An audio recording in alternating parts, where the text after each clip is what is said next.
ഓക്കല്ലേ? സൂറത്തുൽ മുൽക്കാണ് നമ്മൾ ഇതുവരെ ചർച്ച ചെയ്തത്. സൂറത്തുൽ മുൽക്കിന്റെ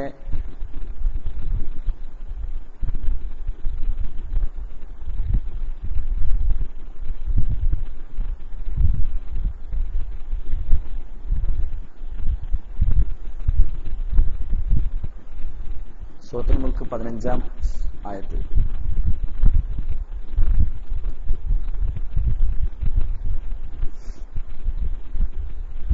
أعوذ بالله من الشيطان الرجيم. بسم الله الرحمن الرحيم. هو الذي جعل لكم الأرض ذلولا فامشوا في مناكبها وكلوا من رزقه وإليه النشور. أأمنتم من في السماء أن يخسف بكم الأرض فإذا هي تمور أم أمنتم من في السماء أن يرسل عليكم حاصبا فستعلمون كيف نذير. ولقد كذب الذين من قبلهم فكيف كان نكير. أولم يروا إلى الطير فوقهم صافات ويقبضن ما يمسكهن إلا الرحمن إنه بكل شيء بصير. أمن هذا الذي هو جند لكم ينصركم من دون الرحمن إن الكافرون إلا في غرور. أمن هذا الذي يرزقكم إن أمسك رزقه بل لجوا في عتب ونفور. أمن يمشي مكبا على وجهه أهدى أمن يمشي سويا على صراط مستقيم.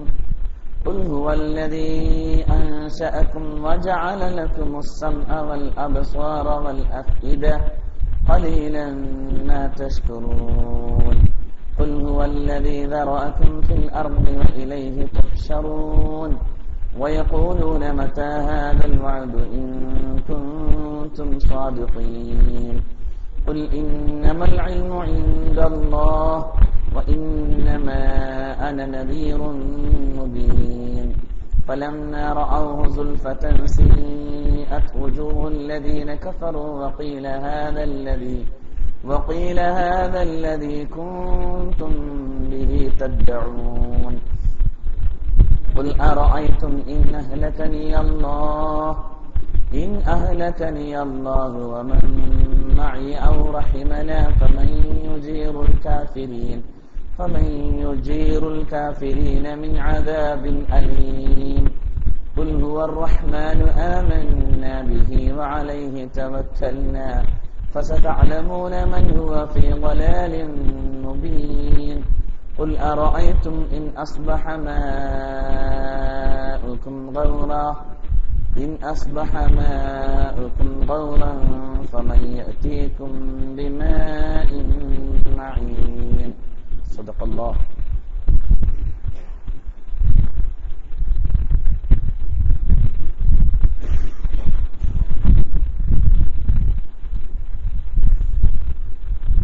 ഈ പല്ലുവേദന ഉള്ളവർക്ക് പല്ലുവേദന വല്ലാതെ കൂടുമ്പോ പിന്നെ പല്ലിൽ കൈ കടിച്ചു പിടിച്ചിട്ട് ഹുവല്ലദീ ജഅല ലക്കും അൻശഅക്കും വജഅല ലക്കും അസ്സംഅ വൽ അബ്സാറ വൽ അഫ്ഇദ ഖലീലൻ മാ തശ്കുറൂൻ എന്ന ആയത്ത് ഓതുന്നത് അതിനൊരു കുറവുണ്ടാക്കുന്നത് ഹദീസുകളിൽ കാണാം. നല്ലൊരായത്തില്ലേ? ഹുവല്ലദീ അൻശഅക്കും വജഅല ലക്കും അസ്സംഅ വൽ അബ്സാറ വൽ അഫ്ഇദ ഖലീലൻ മാ തശ്കുറൂൻ. هو الذي ذرأكم في الأرض وإليه تحشرون. പരീക്ഷിച്ചോ? ചില ഹദീസുകൾ കണ്ടതാണ്.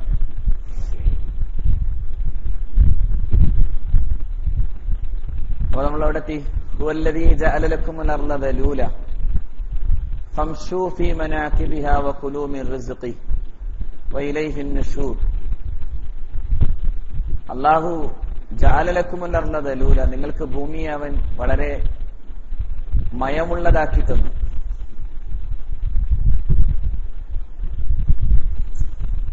ഫംശൂ ഫീ മനാകിബിഹ, അതിന്റെ ചുമലുകളിലൂടെ നിങ്ങൾ നടക്കുക.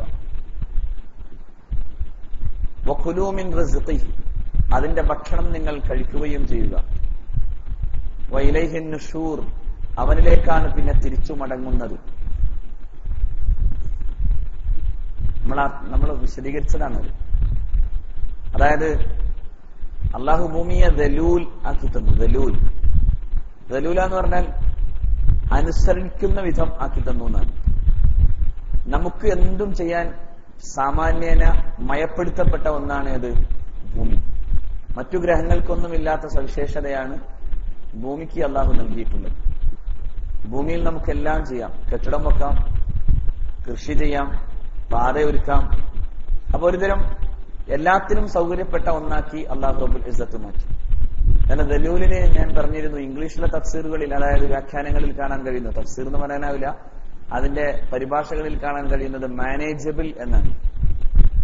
അത് ശരിക്കും അത് പറ്റുന്നതാണ്. അതായത് എല്ലാത്തിനും പാകപ്പെട്ട ഒന്നാക്കി ഭൂമിയെ അള്ളാഹു മാറ്റിയിട്ടുണ്ട്. നമുക്ക് മാനേജ് ചെയ്യാനാവും. ഒരു അനുസരണയുള്ള മൃഗത്തെ പോലെ എന്ന് കാണാം ചില തഫ്സീറുകളിൽ. അതായത് അനുസരണയുള്ള ഒട്ടകം പോലെയാണ് ഭൂമി.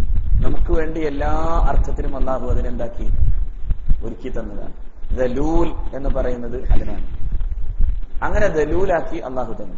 ഹുവല്ലദീ ജഅല ലക്കുമുൽ അർള ദലൂലൻ ഫംശൂ ഫീ മനാകിബിഹ.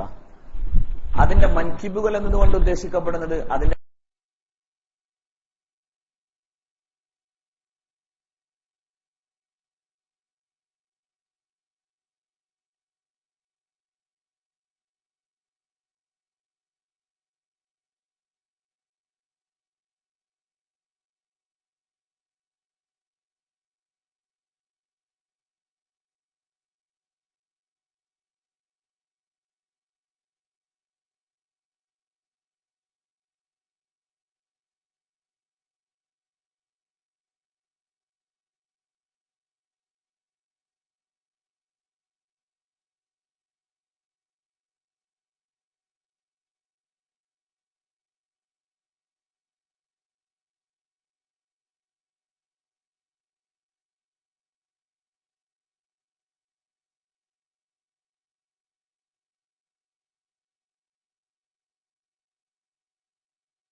ബന്ധമുണ്ടായിരുന്നു ഖാറൂനും മൂസ നബി അലൈഹി സ്വലാത്തു വസ്സലാമും തമ്മിൽ.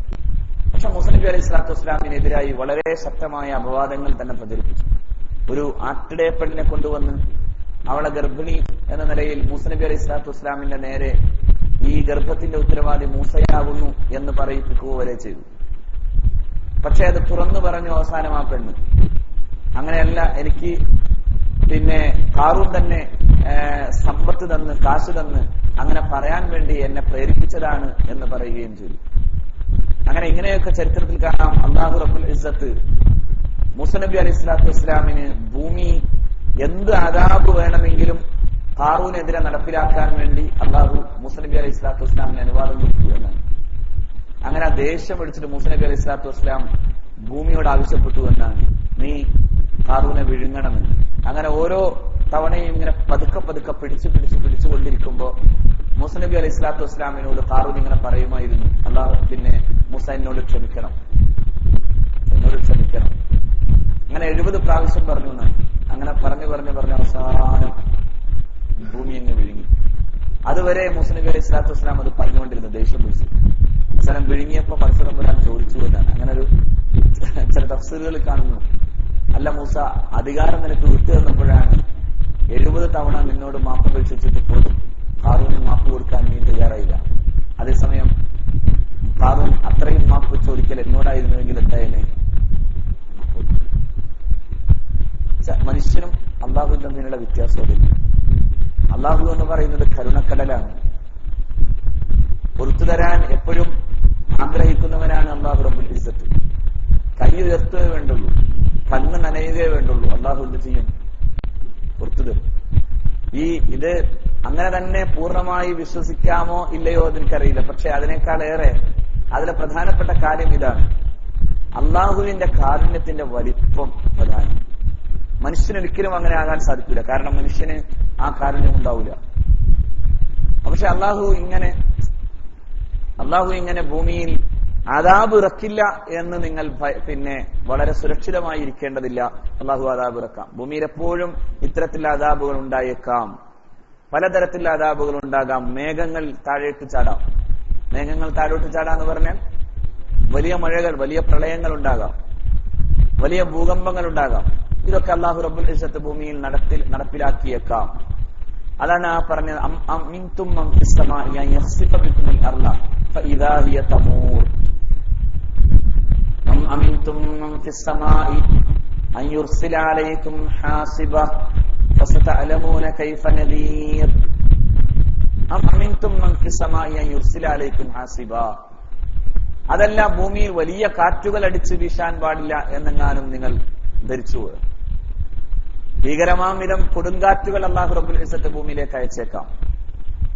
ഹാസിബ് എന്ന് പറഞ്ഞാൽ ചരൽക്കല്ലുകൾ പോലെ അത്തരം കല്ല് വർഷങ്ങൾ അല്ലാഹു റബ്ബുൽ ഇസ്സത്ത് ഭൂമിയിലാക്കിയേക്കാം. അൻ യുർസില അലൈക്കും ഹാസിബൻ ഫസതഅലമൂന കൈഫ നദീർ. അപ്പോഴേ അറിയുള്ളൂ നിങ്ങൾക്ക് ഈ മുന്നറിയിപ്പുകളെ സംബന്ധിച്ച്. ഈ മുന്നറിയിപ്പുകൾ ഏതു തരത്തിലായിരുന്നുവെന്നും ഈ മുന്നറിയിപ്പുകളുടെ സ്വഭാവം എന്തായിരുന്നുവെന്നും നിങ്ങൾക്ക് അപ്പോഴേ മനസ്സിലാവൂ. അള്ളാഹുവിന്റെ അദാബുകൾ വരുമ്പോഴേ മനസ്സിലാവൂ. അദാബ് വരുന്നതിന് മുമ്പൊന്നും മനുഷ്യന് മനസ്സിലാവണമെന്നില്ല. എത്രയോ വലിയ മഹാ അദാബുകൾ അള്ളാഹു റബ്ബുൽ ഇസ്സത്ത് ഭൂമിയിൽ നിരന്തരം നടത്തിക്കൊണ്ടേയിരിക്കുന്നു. ഇപ്പോ സുനാമി പോലെയുള്ള വലിയ പ്രളയങ്ങൾ സംഭവിക്കുന്നു. ഒരു നിമിഷം കൊണ്ട് ഒരു വലിയ നഗരം മുഴുവനും, ഭൂമി പിന്നെ ആ ഭാഗം മുഴുവനും തുടച്ചു നീക്കപ്പെടുന്ന വിധത്തിലുള്ള വലിയ തിരമാല കൂട്ടങ്ങൾ കടൽ കടന്ന് കരയിലേക്ക് വരുന്നു.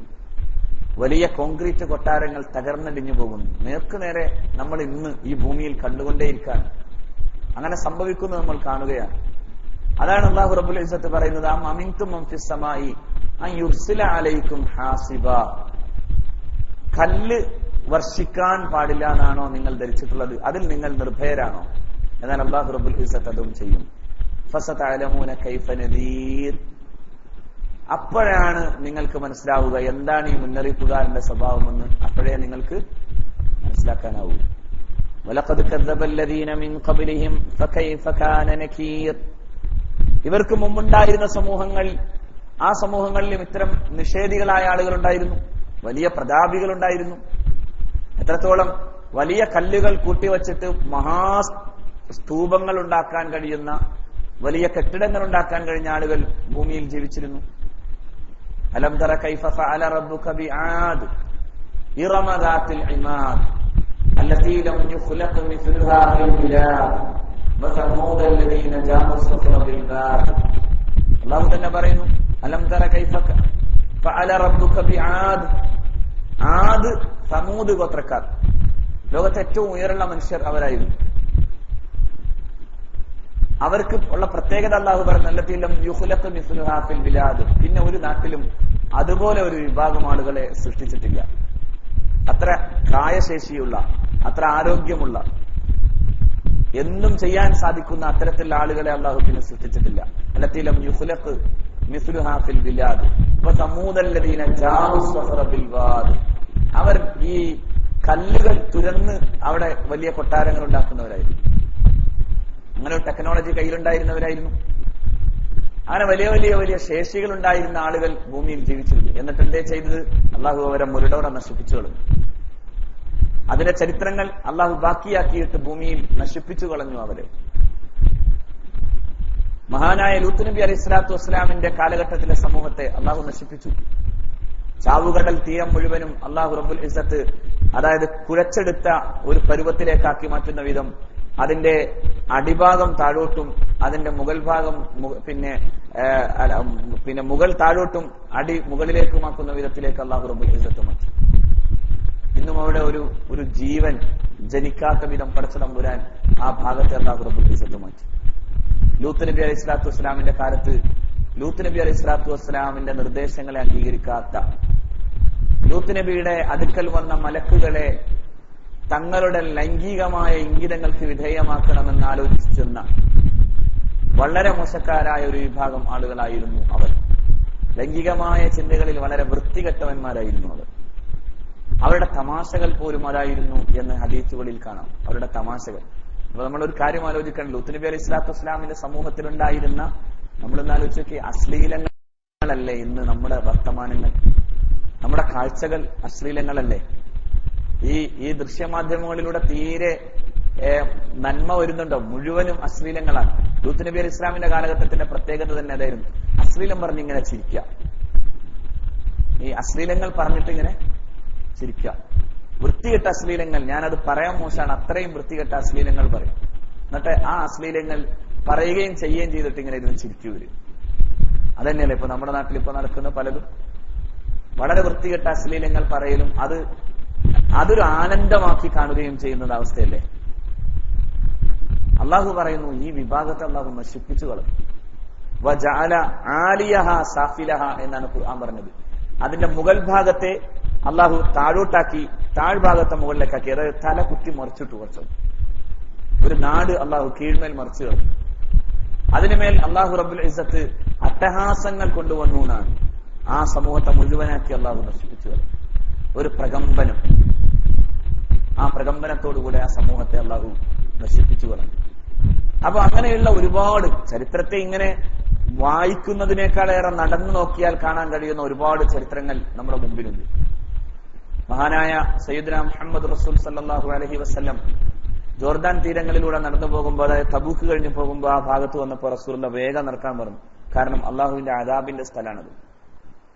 അള്ളാഹു അദാബ് ഇറക്കിയ സ്ഥലങ്ങൾ, അവിടെ ഒരുപാട് നേരം ഇരിക്കരുത്, അത്രയേറെ ഭീകരമാണ് ആ അന്തരീക്ഷം. കാരണം അത് അള്ളാഹുവിന്റെ അദാബിന്റെയും ശാപത്തിന്റെയും സ്ഥലമാണ്. വലിയ അദാബുകൾ ഇറങ്ങിയ സ്ഥലങ്ങളിലൊന്നും കൂടുതൽ നേരം ഇരിക്കാൻ പാടില്ല.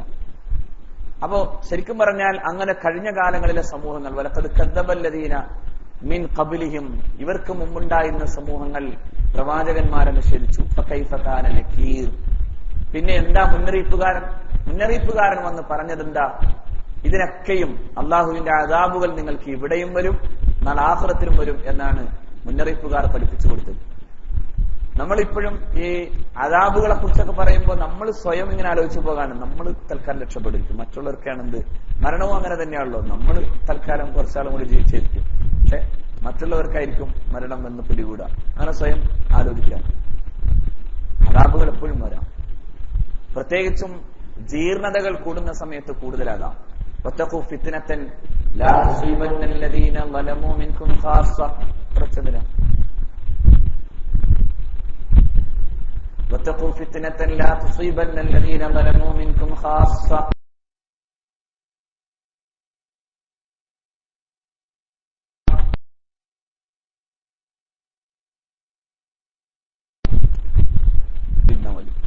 لا تصيبن الذين ظلموا منكم خاصة. അത് നിങ്ങളിലെ ദുൽമ ചെയ്യുന്ന ആളുകൾക്ക് വേണ്ടി മാത്രം വരുന്നതല്ല, അക്രമം ചെയ്യുന്ന ജീർണത കാണിക്കുന്നവർക്ക് വേണ്ടി മാത്രം വരുന്നതല്ല, എല്ലാവർക്കും സംഭവിച്ചേക്കാം. അപ്പൊ എന്താ വേണ്ടത്? തിന്മ ഇല്ലായ്മ ചെയ്യാൻ ഒരു പണിയെടുക്കേണ്ടത് ആരുടെ പണിയാണ്? നമ്മുടെ പണിയാണ്. ഒരു തിന്മ കാണുമ്പോ അതവിടെ നോക്കട്ടെ, നമുക്കെന്താന്ന് ചോദിക്കലല്ല. ആ തിന്മ ഇല്ലായ്മ ചെയ്യേണ്ടത് ആരുടെ പണിയാണ്? നമ്മുടെ പണിയാണ്. ഇല്ലെങ്കിൽ നിങ്ങളിൽ അക്രമകാരികളായ ഒരു വിഭാഗം ആളുകൾക്ക് വേണ്ടി മാത്രമായി അത് വരില്ല. അങ്ങനെ പഠിച്ചവന് ഇത്ര ആൾക്കാരുണ്ടെന്ന് അവരെ ഒന്ന് ഒരുമിച്ച് കൂട്ടി എന്നിട്ട് ഒറ്റ പൊട്ടിക്കാന്ന് വെച്ചാൽ അങ്ങനെയല്ല അള്ളാഹു ചെയ്യാം. മറിച്ച് ആ ഭാഗം അള്ളാഹു ഒന്ന് നശിപ്പിച്ചു കളയും. ഇപ്പോ സുനാമി വന്നപ്പോ ശരിക്കും പറഞ്ഞാൽ അവിടെ കാണേണ്ട ഒരു കാര്യം, ഈ തീരപ്രദേശങ്ങളിലെ വളരെ മോശമായ സ്ഥലങ്ങളിലൂടെയാണ് അത് പോയത് അല്ലെ. ബീച്ചുകളിലൂടെയാണ് പോയത്. ബീച്ചുകളിലൂടെ നക്കി തുടച്ചങ്ങ് പോയി. പക്ഷേ എത്ര നല്ല മനുഷ്യന്മാരും ആ കൂട്ടത്തിൽ പോയിട്ടുണ്ടാവും. പക്ഷെ അള്ളാഹു ഒരു വ്യാപകമായ തെറ്റിന്റെ ആ ഭാഗത്തെ അള്ളാഹു റബ്ബുൽ ഇസ്സത്ത് അങ്ങനെ നശിപ്പിച്ചു കളയും. എല്ലാ കാലത്തും അള്ളാഹുവിന്റെ ഒരു സുന്നത്താണിത്, പഠിച്ചവന്റെ ഒരു ചര്യ എന്ന് പറയാം. വലിയ ജീർണതകൾ കൂടുമ്പോ ആ ഭാഗം അള്ളാഹു നശിപ്പിക്കും. അതിനെ അഷ്റഫുൽ ഖൽഖിന്റെ പ്രിയപ്പെട്ടവർ ചോദിക്കുന്നുണ്ട് അള്ളാഹുവിന്റെ റസൂലിനോട്, നമ്മൾ സാലിഹീങ്ങളൊക്കെ കൂടുതൽ ജീവിച്ചിരിക്കുന്ന സമയത്തും അത്തരത്തിലുള്ള അദാബുകൾ ഉണ്ടാകുമോ എന്നാണ് സൈനബ് റളിയല്ലാഹു അൻഹയുടെ ചോദ്യം. നബിയെ, നമ്മളെ നശിപ്പിക്കപ്പെടോ? നമ്മൾ സാലിഹീങ്ങൾ ജീവിച്ചിരിക്കുമ്പോ, നല്ല മനുഷ്യർ ജീവിച്ചിരിക്കുമ്പോ അങ്ങനെ സംഭവിക്കോ? നല്ല മനുഷ്യർ ജീവിച്ചിരിക്കുമ്പോ എല്ലാം കൂടി ഒരുമിച്ച് കൊണ്ടുപോകേണ്ട രീതി ഉണ്ടാവില്ല. അതായത് ഖിയാമത്ത് നാൾ വരുമ്പോ അള്ളാഹു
പിന്നെ പഠിച്ചവൻ എന്താ അദാബ് ഇറക്കാൻ പാടില്ലാത്തത്?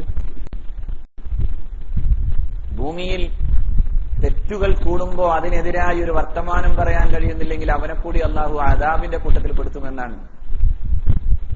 അപ്പൊ പിന്നെ മുഅ്മിനീങ്ങളോ? മുഅ്മിനീങ്ങൾക്ക് അള്ളാഹു പിന്നീട് അതിന്റെ പണി കൊടുക്കും. അള്ളാഹുവിന്റെ റസൂലിനോട് തന്നെ ചോദ്യം വന്നു, നബി, അദാബുകൾ ഇറങ്ങുമ്പോ ഭൂമിയിൽ നല്ല മനുഷ്യന്മാരുണ്ടാവൂലോ, അവര് ഇതേപോലെ തന്നെ അദാബിന് വിധേയമാവൂലോ? അപ്പോൾ പിന്നെ അവരുടെ കാര്യം എന്തായിരിക്കും തീരുമാനാക്കുക? അത് നാളെ മഹ്ശറയിൽ അള്ളാഹു തീരുമാനിക്കും. അവന് നല്ല കാര്യമാണ് ചെയ്തിട്ടുള്ളതെങ്കിൽ ആ നല്ലതിനുള്ള പ്രതിഫലം അള്ളാഹു അവിടെ കൊടുക്കും. ഇവിടെ അവൻ മാത്രമായി രക്ഷപ്പെടാമെന്ന് വിചാരിക്കേണ്ടതില്ല. അപ്പൊ പിന്നെ എന്തേ ചെയ്യാൻ പറ്റുക? പരമാവധി നന്മയുണ്ടാകാനുള്ള പണിയെടുക്കുക.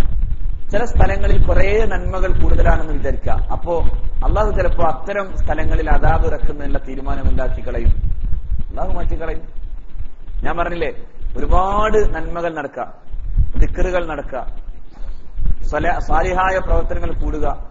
അപ്പൊ പഠിച്ചവൻ അവിടെ വലിയ കുഴപ്പങ്ങളുള്ള സ്ഥലത്താണെങ്കിൽ പോലും ആ കുഴപ്പങ്ങളുള്ളവരെക്കാൾ കൂടുതൽ അധികം മറ്റുള്ളവരാണെന്ന് തോന്നിയാൽ എന്താകും? മാറ്റിക്കളയും. അല്ല, ഭൂമിയിൽ അദാബ് അവതരിപ്പിക്കാൻ ഞാൻ ആഗ്രഹിച്ചു. മസാജിദി, പള്ളിയുടെ പരിപാലകരായ ഒരു വിഭാഗം ആളുകളെ ഞാൻ കണ്ടപ്പോ, അർദ്ധരാത്രിയിൽ ആരും കാണാതെ ഇസ്തിഗ്ഫാർ ചെയ്യുന്നവരായ ആളുകളെ കണ്ടപ്പോ, വൽമുതഹാബ്ബീന ഫിയ്യ, എന്റെ വിഷയത്തിൽ പരസ്പരം ഒരുമിച്ച് കൂടിയവരായ ഒരു വിഭാഗം ആളുകളെ കണ്ടപ്പോ, സ്വറത്തു ദാലിക്കാനും ഞാൻ അദാബ് മാറ്റിക്കളഞ്ഞു. അള്ളാഹു പറയുന്നതായി അഷ്റഫുൽ ഖൽഖ് പഠിപ്പിക്കും സല്ലല്ലാഹു അലൈഹി വസല്ലം. അപ്പൊ അള്ളാഹു അങ്ങനെ നല്ല മനുഷ്യർ ഒരുപാട് ഉണ്ടെന്നുണ്ടെങ്കിൽ പടച്ചവൻ മാറ്റും. നല്ല ഖുർആൻ ക്ലാസ് നടക്കണം, പിന്നെ ദിക്റിന്റെ മജ്ലിസുകൾ നടക്കണം, സലാത്തിന്റെ മജ്ലിസുകൾ നടക്കണം, നല്ല മനുഷ്യര് അധികരിക്കണം. അങ്ങനെ വരുമ്പോ എന്തുണ്ടാവും? അപ്പൊ എന്താണ് വേണ്ടത്? ശരിക്കും പറഞ്ഞാൽ നിങ്ങൾ വിചാരിക്കേണ്ട തൃശ്ശൂരിന്റെ അങ്ങാടിയിൽ അള്ളാഹു അദാബൊന്നും അവതരിപ്പിക്കൂലെന്ന്. എപ്പോഴാണ് അള്ളാഹു തീരുമാനം എടുക്കുക എന്നുള്ളതിനെ കുറിച്ച് മാത്രം ആലോചിച്ചാൽ മതി, അല്ലേ? അള്ളാഹു തീരുമാനം എടുക്കാതിരിക്കട്ടെ, അള്ളാഹു നമ്മളെ കാക്കുമാറാകട്ടെ, വലിയ അദാബുകൾ അള്ളാഹു രക്ഷപ്പെടുത്തട്ടെ. പക്ഷേ ഈ തേട്ടം ഉണ്ടാകാൻ അള്ളാഹു ഇഷ്ടപ്പെടുന്ന സംഗതികൾ എപ്പോഴും എന്താകണം? നിരന്തരം ചെയ്യണം. അത്തരത്തിലുള്ള ആളുകളെ അള്ളാഹു നിരന്തരം കാണണം. അതാണ് അള്ളാഹു പറഞ്ഞത്, പള്ളി പരിപാലിക്കുന്ന ഒരു വിഭാഗം ആളുകളെ കണ്ടപ്പോ, ഇസ്തിഗ്ഫാർ ചെയ്യുന്ന ആളുകളെ കണ്ടപ്പോ. ഇസ്തിഗ്ഫാറിന് വലിയ പ്രത്യേകതയുണ്ട്. ഇസ്തിഗ്ഫാർ ചെയ്ത എല്ലാ രോഗത്തിനും എല്ലാ തരത്തിലുള്ള പ്രശ്നങ്ങൾക്കും പരിഹാരവും യഥാർത്ഥത്തിൽ ഇസ്തിഗ്ഫാറാണ്. ഞാൻ പറഞ്ഞില്ലേ, അതായത് മഹാനായ ഇമാം ഹസൻ ബസ്രി റളിയല്ലാഹു അൻഹുവിന്റെ മുമ്പിൽ ഹസൻ ബസ്രിയുടെ അടുക്കൽ വന്നിട്ട് ഒരാൾ പറഞ്ഞു, എനിക്ക് മക്കളില്ല, എനിക്ക് മക്കളുണ്ടാകണം, അതിനെന്താ പണിന്ന് വെച്ചു. അപ്പോ ഹസൻ ബസ്രി പറഞ്ഞു, ഇസ്തിഗ്ഫാർ ഇങ്ങനെ കൂട്ടിക്കൊള്ളാൻ പറഞ്ഞു. അസ്തഗ്ഫിറുല്ലാഹ് അസ്തഗ്ഫിറുല്ലാഹ് അസ്തഗ്ഫിറുല്ലാഹ് എന്ന് പറയാം. വേറൊരാൾ വന്നിട്ട് പറഞ്ഞു, കൃഷി ഒക്കെ നശിച്ചു പോകാൻ ഒരു രക്ഷയില്ല, അതിനെന്തെങ്കിലും മാർഗം പറഞ്ഞല്ലോ. അപ്പോഴും ഇയാൾ, അതായത് ഇമാം ഹസൻ ബസ്രി റഹ്മഹുല്ലാഹ് താബിഈങ്ങളിൽ പ്രമുഖനാണ് മഹാനവകൾ പറഞ്ഞു, അസ്തഗ്ഫിറുല്ലാഹ് കൂട്ടിക്കൊള്ളാൻ പറഞ്ഞു. പിന്നൊരാൾ വന്നിട്ട് പറഞ്ഞു, സമ്പത്ത് നശിക്കാൻ, കച്ചവടം ചെയ്തിട്ട് യാതൊരു രക്ഷയില്ല, നശിച്ചുകൊണ്ടിരിക്കുകയാണ്, എന്താ ചെയ്യാന്ന് വെച്ചു. അപ്പോഴും പറഞ്ഞു അസ്തഗ്ഫിറുല്ലാഹ്. ഞാൻ പറയാ, ഇസ്തിഗ്ഫാർ കൂട്ടുക, ഇസ്തിഗ്ഫാർ കൂട്ടുക. അപ്പൊ കേട്ടിരുന്ന ശിഷ്യൻ പറഞ്ഞു, അല്ല വേറെന്തെങ്കിലുമൊക്കെ ഒന്ന് പറഞ്ഞു കൊടുത്തുകൂടായിരുന്നു. അങ്ങനെ ഉണ്ടല്ലോ, ഒരൊറ്റ എല്ലാ രോഗത്തിനും കൂടി ഒരു ഒറ്റമൂലി തന്നെ പറഞ്ഞു കൊടുക്കുമ്പോ ഉണ്ടാവുമല്ലോ, ഈ ഉസ്താദിനെ കുറച്ച് വിവരം കുറവുണ്ടെന്ന് തോന്നാ. അങ്ങനെയുള്ള പുതിയ ആളുകളൊക്കെ ചെയ്യണേ. അപ്പൊ അതിനുവേണ്ടി എന്ത് ചെയ്യാ, കുറെ കാര്യങ്ങൾ പറയാം, ഒരുപാട് ആയത്തുകളൊക്കെ പറയണം. കപ്പുണ്ടല്ലോ, ഉസ്താദ് വലിയ വിവരമുള്ളവനാണെന്ന് പറയാം. ഇത് ഹസൻ ബസ്രി എന്ന് പറഞ്ഞ ആളുടെ അർത്ഥം എന്താ അറിയോ? ഹസൻ ബസ്രി എന്ന് പറഞ്ഞ ഹദീസും ഇസ്ലാമിക വിജ്ഞാനങ്ങളും ആ ചായക്കട കയറിയിട്ടേ ലോകം എന്ത് ചെയ്തിട്ടുള്ളൂ, കഴിച്ചിട്ടുള്ളൂ. അതായത് ഇസ്ലാമിക വിജ്ഞാനങ്ങളുടെ ഒരു പവർ ഹൗസാണ് മഹാനായ ഇമാം ഹസൻ ബസ്രി റഹ്മഹുല്ലാഹ്. താബിഈങ്ങളിൽ പ്രധാനിയാണ്. പക്ഷെ ഹസൻ ബസ്രി ഒരൊറ്റ മരുന്നേ കൊടുത്തിട്ടുള്ളൂ, എന്താ അത്? അസ്തഗ്ഫിറുല്ലാഹ്. അപ്പൊ ശിഷ്യന്റെ ചോദ്യം വന്നപ്പോ ഹസൻ ബസ്രി തങ്ങൾ പറഞ്ഞു, അത് അള്ളാഹ് പറഞ്ഞല്ലേ, ഞാൻ എന്ത് ചെയ്യാനാ? പടച്ചവൻ എങ്ങനെയാ പറഞ്ഞത്? വിശുദ്ധ ഖുർആനിൽ സൂറത്ത് നൂഹിൽ മഹാനായ നൂഹ് നബി അലൈഹി സ്വലാത്തു വസ്സലാം തന്റെ ജനതയോട് പറയുന്നതും അതാണ്, നിങ്ങൾ, ഞാൻ പറയാമു, പിന്നെ നൂഹ് നബി പറയാ, ഫഖുൽതു, ഞാൻ പറഞ്ഞു, ഇസ്തഗ്ഫിറൂ റബ്ബക്കും, നിങ്ങൾ രക്ഷിതാവിനോട് ഇസ്തിഗ്ഫാർ ചെയ്യുക. അസ്തഗ്ഫിറുല്ലാഹ് അസ്തഗ്ഫിറുല്ലാഹൽ അദീം അസ്തഗ്ഫിറുല്ലാഹൽ അദീം അസ്തഗ്ഫിറുല്ലാഹൽ അദീം ഇസ്തഗ്ഫിറൂ റബ്ബക്കും ഇന്നഹു കാന ഗഫാറാ. അള്ളാഹു വലിയ പുറത്തു തരുന്നവനാണ്, നിങ്ങൾ അള്ളാഹുവിനോട് പൊറുക്കലിനെ തേടുക. ഒരു 70 പ്രാവശ്യമെങ്കിലും രാത്രി കിടന്നുറങ്ങുന്നതിന് മുമ്പ് തന്നെ എന്ത് ചെയ്യണം? ഇസ്തിഗ്ഫാർ ചെയ്യണം. രാത്രി കിടന്നുറങ്ങുന്നതിന് മുമ്പ് ഒന്ന് ഒരുങ്ങി തയ്യാറായി കിടക്കണം. പടച്ചവനെ, ഞാൻ ഇനി എണീക്കോ, പറയാൻ പറ്റുമോ? അങ്ങനെയാണ് പൊയ്ക്കൂടെ? നല്ല വുളൂഅൊക്കെ ചെയ്ത്, ആ വുളു ഒരിക്കലും മുറിയാത്ത വുളുവാണ്, വുളുഅൊക്കെ ചെയ്ത് ഇങ്ങനെ കിടക്കുക.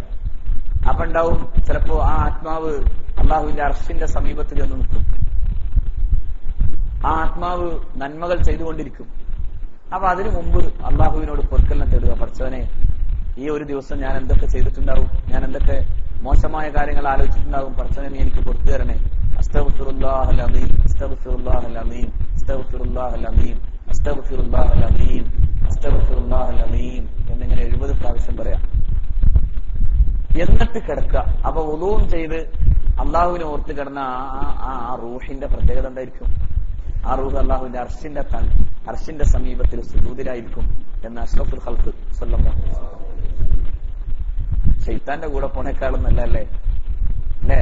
നന്നായി വുളൂ ചെയ്യുക. വുളൂ ചെയ്തിട്ട് ഭാര്യയുടെ അടുത്താണ് കിടക്കണം വിചാരിച്ചിട്ട് കുഴപ്പമില്ല, ആ വുളൂ മുറിയില്ല. അത് അതിനു വേണ്ടിയുള്ള വുളൂ ആണ്. ഞാൻ പറഞ്ഞേ, ആ വുളൂ മുറിയില്ല. അതങ്ങനെ പവിത്രമായ വുളൂ ആണ്. അത് എടുത്ത് കിടക്കുക.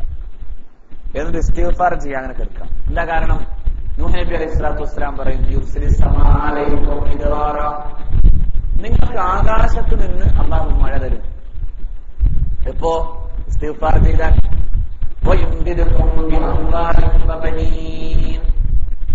നിങ്ങൾക്ക് സമ്പത്ത് അള്ളാഹു തരും, നിങ്ങൾക്ക് മക്കളെ തരും.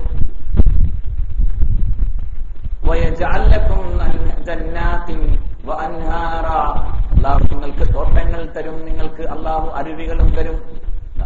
ഈ പറഞ്ഞൊക്കെ ആയില്ലേ? ഇതൊക്കെ കൃഷി, മക്കളില്ലെങ്കിൽ ചെയ്യാവുന്ന ഏറ്റവും നല്ല പണി എന്താണെന്നാണ്? ഇസ്തിഗ്ഫാർ ചെയ്യുക. അതിങ്ങനെ അധികരിപ്പിക്കുക. അപ്പൊ ഇന്നലെ അത്തിപ്പറ്റ ഉസ്താദ് വന്നപ്പോ മക്കൾക്ക് വേണ്ടി ദ്വാരക്കാൻ പറഞ്ഞപ്പോഴും എന്താ പറഞ്ഞത്? ഇസ്തിഗ്ഫാർ ചെയ്യുക. ഏറ്റവും നല്ല മരുന്നതാണ് ഇസ്തിഗ്ഫാർ ചെയ്യുക. നിങ്ങൾ രക്ഷിതാവിലേക്ക് നിങ്ങൾ ഇസ്തിഗ്ഫാർ ചെയ്യുക. അപ്പോഴെന്താ ഉണ്ടാവുക? ആകാശത്തെ നിങ്ങൾക്ക് സഹായമാക്കി അല്ലാഹു തരും. ആകാശം സഹായമാകാന്ന് വെച്ചാൽ മഴ തരും. മഴയില്ലാത്തവൻ ഇസ്തിഗ്ഫാർ ചെയ്യണം, അപ്പൊ മഴ തരും. മക്കളെ കൊണ്ട് അല്ലാഹു സഹായം തരും, സമ്പത്ത് കൊണ്ട് അല്ലാഹു സഹായം തരും ഇസ്തിഗ്ഫാർ ചെയ്താൽ. വയജഅലക്കും ജന്നാത്ത്, അല്ലാഹു നിങ്ങൾക്ക് തോട്ടങ്ങൾ, അതായത് കൃഷിയിടങ്ങൾ നന്നാക്കി തരും. വഅൻഹാറൻ, അല്ലാഹു നിങ്ങൾക്ക് അരുവികളും ഒരുക്കി തരും. അപ്പൊ ഭൂമിയിലെ അനുഗ്രഹങ്ങൾക്ക് അല്ലാഹു ഇസ്തിഗ്ഫാർ ചെയ്യുന്ന മുസ്തഗ്ഫിരീങ്ങളായ ആളുകളെ അല്ലാഹു കാണുന്നു. അതാണ് നേരത്തെ ഞാൻ പറഞ്ഞ ഹദീസിലുമുള്ളത്. മുസ്തഗ്ഫിരീങ്ങളെ കണ്ടപ്പോ ഞാൻ അദാബ് മാറ്റി വെച്ചു.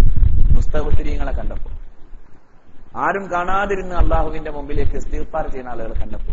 വൽ മുതഹാബിന ഫിയ്യ, അള്ളാഹുവിന്റെ പേരിൽ ഒരുമിച്ച് കൂടി. നമ്മളിപ്പോ ഈ ചെയ്യുന്ന പണി എന്താണ്? അള്ളാഹുവിന്റെ പേരിൽ ഒരുമിച്ച് കൂടി, അവന്റെ വിശുദ്ധ ഗ്രന്ഥത്തിന്റെ പേരിൽ ഒരുമിച്ച് കൂടി. നമുക്കിടയിൽ ഒരു സ്നേഹമുണ്ട്. എന്താണ്? ഖുർആൻ ക്ലാസ്സുകാരായ ആളുകൾക്കിടയിലെ സ്നേഹം, അല്ലേ? അല്ലെ? അത് അങ്ങനെ ഉണ്ടാവണം. ഒരു പൊരുത്തം, ഒരു ബന്ധം, പരസ്പരമുള്ള ഒരു സ്നേഹം. അപ്പൊ നോക്കൂ, മുതഹാബീന ഫിയ്യയാണ് എന്റെ വിഷയത്തിൽ, അതായത് അള്ളാഹുവിന്റെ കാര്യത്തിൽ ഒരുമിച്ച് കൂടി. ആരാ അള്ളാഹുവിന്റെ കുടുംബം? അഹ്ലുൽ ഖുർആനി അഹ്ലുല്ലാഹി എന്ന അഷ്റഫുൽ ഖൽഖ് സ്വല്ലല്ലാഹു അലൈഹി വസല്ലം. ഖുർആന്റെ അഹ്ലുകാരൻ ആരാണ്? അള്ളാഹുവിന്റെ കുടുംബമാണ്. അള്ളാഹുവിന്റെ കുടുംബമാണ്. നോക്കൂ നിങ്ങൾ, അള്ളാഹുവിന്റെ കുടുംബം. കാരണം എന്താ? നമ്മൾ ശരിക്കും പറഞ്ഞാൽ ആരോടാണ് നിരന്തരം സംസാരിക്കുന്നത്? പടച്ചവനോടാണ്. കാരണം പടച്ചവൻ നമ്മളോട് സംസാരിക്കാണ്, നമ്മളോട് അഭിമുഖമായി നിന്നിട്ട് ചോദിക്കാൻ, നിങ്ങൾ നിർഭയരാണോ എന്നല്ലേ ചോദ്യം? അവർ നിർഭയരാണോ എന്നാണ് ചോദ്യം? അല്ല. അഅമിൻതും, നിങ്ങൾ നിർഭയരാണോ? മൻഫിസ്സമായി, ആകാശത്തുള്ളവൻ നിങ്ങൾക്ക് അദാബ് ഇറക്കില്ലെന്ന് നിങ്ങൾ ധരിച്ചുവോ? അള്ളാഹു ചോദിക്കാൻ. അപ്പൊ നമ്മളോടാണ് ചോദ്യം, അല്ലെ? നമ്മൾ നിരന്തരം അള്ളാഹുവുമായി ഇങ്ങനെ സംവദിക്കുകയാണ് ഖുർആനിലൂടെ.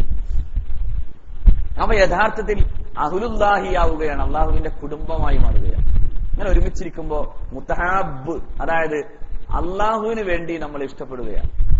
അള്ളാഹുവിന് വേണ്ടി വെറുക്കുക, അള്ളാഹുവിന് വേണ്ടി ഇഷ്ടപ്പെടുക. അള്ളാഹു അങ്ങനെ നമ്മളെ കൂട്ടട്ടെ. മുതഹാബീന ഫിയ്യ, നമ്മൾ അള്ളാഹുവിലേക്ക് ഇഷ്ടപ്പെടുന്നു. നമ്മുടെ പൊരുത്തവും നമ്മുടെ സൗഹൃദ ബന്ധവും എന്തിലാണ്?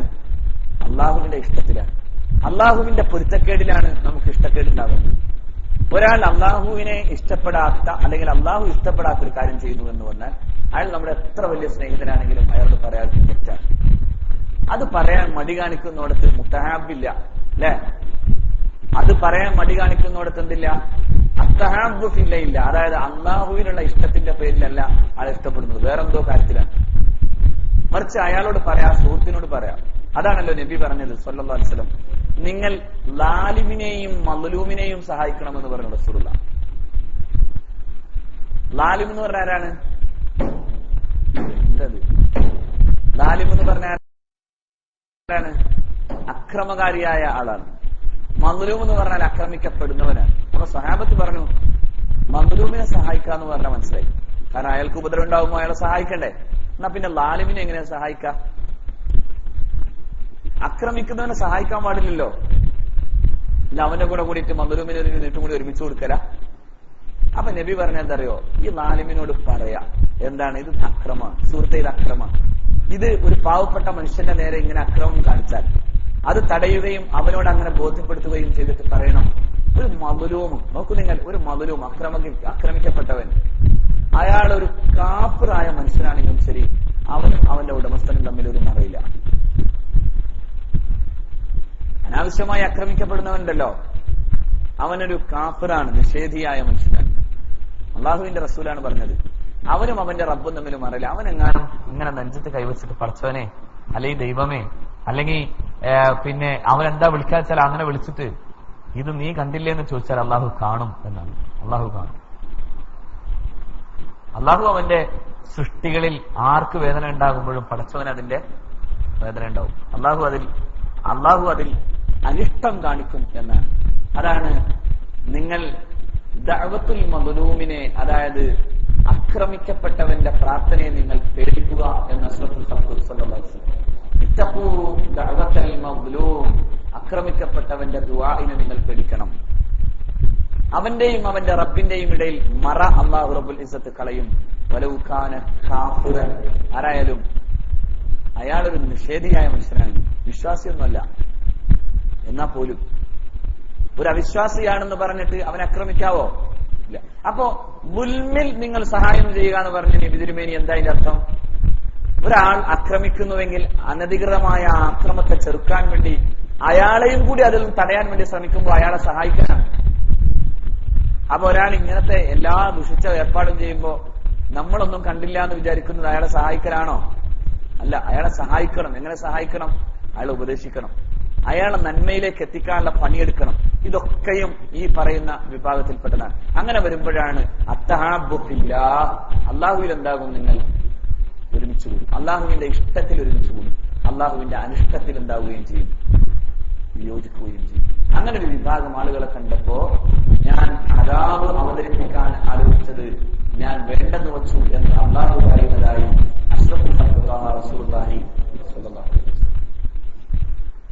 വലഖദ് അവലം യറൗ ഇല ത്വയ്രി ഫൗഖഹും സാഫാത്തിൻ വയഖുൻ മാ യുംസികുഹുന്ന ഇല്ല റഹ്മാൻ ഇന്നഹു ബികുല്ലി ശൈഇൻ ബസീർ. അവലം യറൗ ഇല ത്വയ്രി, നിങ്ങൾ പക്ഷിക്കൂട്ടങ്ങളിലേക്ക് നോക്കുന്നില്ലയോ? അവലം യറൗ ഇല ത്വയ്രി, അവർ പക്ഷിക്കൂട്ടങ്ങളിലേക്ക് നോക്കുന്നില്ലയോ? ഫൗഖഹും, അവരുടെ മുകളിൽ പറക്കുന്ന പക്ഷിക്കൂട്ടങ്ങൾ, പറവകൾ, സാഫാത്തിൻ, അവ നിരനിരയായി ഇങ്ങനെ പറക്കുകയാണ്. വയഖുബിൽന, എന്നിട്ട് ഇടക്ക് അവരവരുടെ ചിറകുകൾ പിടിച്ചു നിൽക്കുകയും ചെയ്യുന്നുണ്ട്. പറക്കുമ്പോ തന്നെ അവർക്ക് ഇടക്ക് ഇങ്ങനെ പോകും, ചിറക് ഇങ്ങനെ വച്ചിട്ട് അങ്ങനെ പോകും. ആ ചിറകുകളെ അങ്ങനെ പിടിച്ചു നിർത്തുന്നത് കാരുണ്യവാനായ അല്ലാഹു അല്ലാതെ മറ്റാരുമല്ല. ഇന്നഹു ബികുല്ലി ശൈഇൻ ബസീർ, അല്ലാഹു എല്ലാത്തിനും കഴിവുള്ളവൻ. ചിറകിങ്ങനെ വിരിച്ച് പറന്നു പോകുന്ന പക്ഷിക്കൂട്ടങ്ങൾ തന്നെ ഇടക്കെന്ത് ചെയ്യും? അവയൊന്ന് പഠിച്ചു നോക്കണ്ടേ? നിങ്ങൾ അവയെക്കുറിച്ചൊന്ന് പഠിച്ചു നോക്കണ്ടേ? അല്ലാഹു ഈ ഭൂമിയിൽ ചെറിയ ചെറിയ ജീവജാലങ്ങളെ, അതിന്റെ അവസ്ഥകളെയും അത്ഭുതങ്ങളെയും കുറിച്ച് പറയുകയും ആ അത്ഭുതങ്ങൾ പഠിക്കാൻ അല്ലാഹു റബ്ബുൽ ഇസ്സത്ത് നമ്മോട് ആഹ്വാനം ചെയ്യുകയും ചെയ്യും. എല്ലാത്തിനെയും കുറിച്ച് പറഞ്ഞില്ലേ? തേനീച്ച കൂട്ടങ്ങൾ, ഞാൻ പറഞ്ഞില്ല, തേനീച്ചയെ അത്ഭുതകരമായിട്ടാണ് പടച്ചതമ്പുരാൻ പറഞ്ഞത്. നീ തേനീച്ചയോട് അതിന്റെ റബ്ബ് വഹ്യ് കൊടുത്തതിനെ കുറിച്ച് പഠിക്കണം. വൗഹാ റബ്ബുക ഇലൻ നഹ്ൽ, തേനീച്ചയോട് നിന്റെ രക്ഷിതാവ് വഹ്യ് കൊടുത്തു. എന്താ കൊടുത്തത്? അള്ളാഹു ആ തേനീച്ച കൂട്ടത്തോട് പറയുന്നു, ഇന്ന സ്ഥലത്ത് ഭക്ഷണമുണ്ട്, ഇന്ന സ്ഥലത്ത് പിന്നെ കൂടുണ്ട്, കൂടുണ്ടാക്കാൻ. അനിത്തഖിദീ മിനൽ ബുയൂത്ത്, അള്ളാഹു തന്നെ പറയുന്നു അവിടെ പിന്നെ നീ ചെന്നിട്ട് അവിടെ പിന്നെ വൗഹാ റബ്ബുക ഇലൻ നഹ്രി അൻ ഇത്തഖ്ദി മിനൽ ജിബാലി ബുയൂതൻ, മലകളിൽ നീ കൂടുണ്ടാക്കണം. വമിനശ് ശജരി, മരപ്പൊത്തുകളിൽ നീ കൂടുണ്ടാക്കണം. വമിമ്മാ യഅരിശൂൻ, മനുഷ്യർ താമസിക്കുന്ന ഭവനങ്ങളിലും നീ കൂടുണ്ടാക്കിക്കോ. അപ്പൊ പർവ്വതങ്ങളിൽ തേനീച്ചയുണ്ട്, സാധാരണ മനുഷ്യരുടെ താമസ സ്ഥലങ്ങളിലും എന്തുണ്ടാവാറുണ്ട്? തേനീച്ചകളുണ്ട്. അതിന് അല്ലാഹു റബ്ബുൽ ഇസ്സത്ത് ആരോട് ആവശ്യപ്പെടുന്നത്? ഇത്തഖ്ദി. ഞാൻ ഒരിക്കൽ പറഞ്ഞിരുന്നു, ഇത്തഖ്ദി എന്ന പ്രയോഗത്തിന്റെ പ്രത്യേകത എന്താ അറിയോ? അത് സ്ത്രീലിംഗ പ്രയോഗമാണ്, ഏകവചന പ്രയോഗമാണ്. അറബിയിൽ ഇത്തഖിദ് എന്ന് പറഞ്ഞാൽ പുല്ലിംഗം ഏകവചനമാണ്. ഇത്തഖിദ എന്ന് പറഞ്ഞാൽ പുല്ലിംഗം ദ്വിവചനമാണ്. ഇത്തഖിദു എന്ന് പറഞ്ഞാൽ പുല്ലിംഗം ബഹുവചനമാണ്. ഇത്തഖിദി എന്ന് പറഞ്ഞാൽ സ്ത്രീലിംഗം ഏകവചനമാണ്. എന്താ സ്ത്രീലിംഗം ഏകവചനത്തിന്റെ പ്രത്യേകത? അതായത് തേനീച്ചകളുടെ കൂട്ടത്തിൽ ആരാണ് നേതാവ്? റാണിയാണ്, റാണി തേനീച്ചയാണ്. ആ റാണി തേനീച്ചയോടാണ് കൽപ്പിക്കേണ്ടത്. വൗഹാ റബ്ബുക ഇലൻ നഹ്രി അൻ ഇത്തഖ്ദി. കണ്ടോ, അനിത്തഖ്ദി. അല്ല, ഒന്ന് ആലോചിച്ച് നോക്കൂ കൂട്ടരെ, ഇതെന്തൊരു അത്ഭുതമാണ്. തേനീച്ചകൾ കൂട്ടം കൂടി പോകുന്നിടത്ത് റാണി തേനീച്ചയാണ് ആ തേനീച്ചയുടെ നേതാവ് എന്ന് 1400 കൊല്ലം മുമ്പ് ആരും അറിയില്ല. അനിത്തഖ്ദി മിനൽ ജിബാലി ബുയൂത, നിങ്ങൾ പർവ്വതങ്ങളിൽ നിങ്ങൾ കൂടുണ്ടാക്കിക്കോളൂ. ആ കൂടിന്റെ പ്രത്യേകതയൊക്കെ അവിടെ ഉണ്ട്. ഒരുതരം ഹെക്സഗോൺ ടൈപ്പാണ് കൂട്, 6 ഭുജമുള്ളതാണ് കൂട്. ഒരുതരം എഞ്ചിനീയറിംഗ് ആണ്. അതായത് 75 ഡിഗ്രി സെൽഷ്യസ് ചൂടുള്ളടത്ത് കൊണ്ടുപോയി ഈ തേനീച്ചക്കൂട് വെച്ചാൽ അപ്പോഴും അതിന്റെ ഉള്ളിൽ 35 ഡിഗ്രി സെൽഷ്യസ് ചൂടേ ഉള്ളൂ. അതായത് ആ ചൂട് അവസാനിപ്പിക്കാൻ വേണ്ടി തേനീച്ചകൾ എന്താ ചെയ്യാന്ന് വെച്ചാൽ, തേനീച്ചകൾ ഒരുമിച്ച് കൂടിയിട്ട് ഈ കൂടിന്റെ അടുത്ത് ചെന്ന് നിന്നിട്ട് ഇങ്ങനെ പറപ്പിക്കും. എന്നിട്ട് ഈ കൂടിന്റെ ചൂട് കുറക്കും. അങ്ങനെ അതിലൊരു ശീതോഷ്ണാവസ്ഥ സൃഷ്ടിച്ചെടുക്കുന്നു തേനീച്ചക്കൂട്ടങ്ങൾ. ഇത് ശാസ്ത്രീയ പരീക്ഷണമാണ്. ഹെക്സഗോണാണ്. ഒരുതരം മനോഹരമായ എഞ്ചിനീയറിംഗ് ആണ് തേനീച്ചയുടെ കൂട്. കാരണം അതിലേക്ക് ഒരു അന്യവസ്തുവിന് കടക്കാൻ സാധിക്കാത്ത വിധം അത് കൂടുണ്ടാക്കുകയും എന്നാൽ അതിൽ ഈ പറയപ്പെടുന്ന വിധം ഈ അന്തരീക്ഷത്തെ തണുപ്പിച്ചെടുക്കാൻ സാധ്യമാകുന്ന വിധത്തിലാണ് അതിന്റെ കൂട് നിർമ്മാണം. തേനീച്ച മക്കളെ ബിടെക്കിന് വിട്ടിരുന്നു അല്ലേ? എത്ര ക്യാപിറ്റേഷൻ ഫീ കൊടുത്തിട്ടുണ്ടാവും? നല്ല സിവിൽ എഞ്ചിനീയർമാരാക്കി പിന്നെ കെട്ടിടം പണിയാൻ ആവശ്യമാകുന്ന പരിപാടികളൊക്കെ തേനീച്ചങ്ങനെ നിരന്തരം ചെയ്തുകൊണ്ടിരിക്കുകയാണ്. അങ്ങനെ ഉണ്ടോ? ഇല്ല, അത് അള്ളാഹുവിന്റെ വഹയാണ്. അള്ളാഹുവിന്റെ വഹയാണ്. നിങ്ങൾ ആലോചിച്ച് നോക്കണം, പടച്ചവന്റെ പരിപാടിയാണ്. കാരണം ഈ ഭൂമിയിലെല്ലാം അള്ളാഹു തന്നെ പറയുന്നുണ്ടല്ലോ, നിങ്ങളെപ്പോലെയാണ് ഈ ഭൂമിയിലെ സകലതും. വമാ മിൻ ദാബത്തിൻ ഫിൽ അർളി വലാ ത്വാഇരിൻ യതീറു ബിജനാഹൈഹി ഇല്ലാ ഉമമുൻ അംസാലുക്കും. ഈ ഭൂമിയിലെ സകലതും, പറക്കുന്ന പറവകളും എല്ലാം നിങ്ങളെപ്പോലെയുള്ള ഒരു സമൂഹമാണ്, കമ്മ്യൂണിറ്റിയാണ്. എല്ലാത്തിനും ഒരു കമ്മ്യൂണിറ്റി ഉണ്ട് എന്ന് നമ്മൾ ഈ 20ാം നൂറ്റാണ്ടിലാണ് പഠിച്ചു തുടങ്ങിയത്. ഉറുമ്പുകൾ ഒരു കമ്മ്യൂണിറ്റിയാണ്. ഉറുമ്പുകളെ അള്ളാഹു അങ്ങനെ തന്നെ പറഞ്ഞു, കമ്മ്യൂണിറ്റിയാണ്. ആ കമ്മ്യൂണിക്കേഷനുണ്ട്, ഒരു കമ്മ്യൂണിറ്റിയാണ്. ഉറുമ്പുകളുടെ എല്ലാ പണിയുണ്ടല്ലോ. അതിനുമുണ്ട് ഒരു റാണി, അതിന്റെ അനുയായികളായ ഒരു വിഭാഗം ആളുകളും. ഉറുമ്പുകൾ ഒരു കമ്മ്യൂണിറ്റിയാണ്. നിങ്ങളെപ്പോലെ ഒരു കമ്മ്യൂണിറ്റിയാണ് സകലതും. എല്ലാത്തിനും അങ്ങനെ ഒരു ബന്ധമുണ്ട്. ഇതൊക്കെ പറയണ കാലത്ത് ഇതൊന്നും ആലോചിക്കുന്ന ഒരു ജന്തുശാസ്ത്രമൊന്നും ഇല്ല. അവിടെ നിന്നിട്ടാണ് പരിശുദ്ധ ഖുർആൻ ഇത് പറയുന്നത്.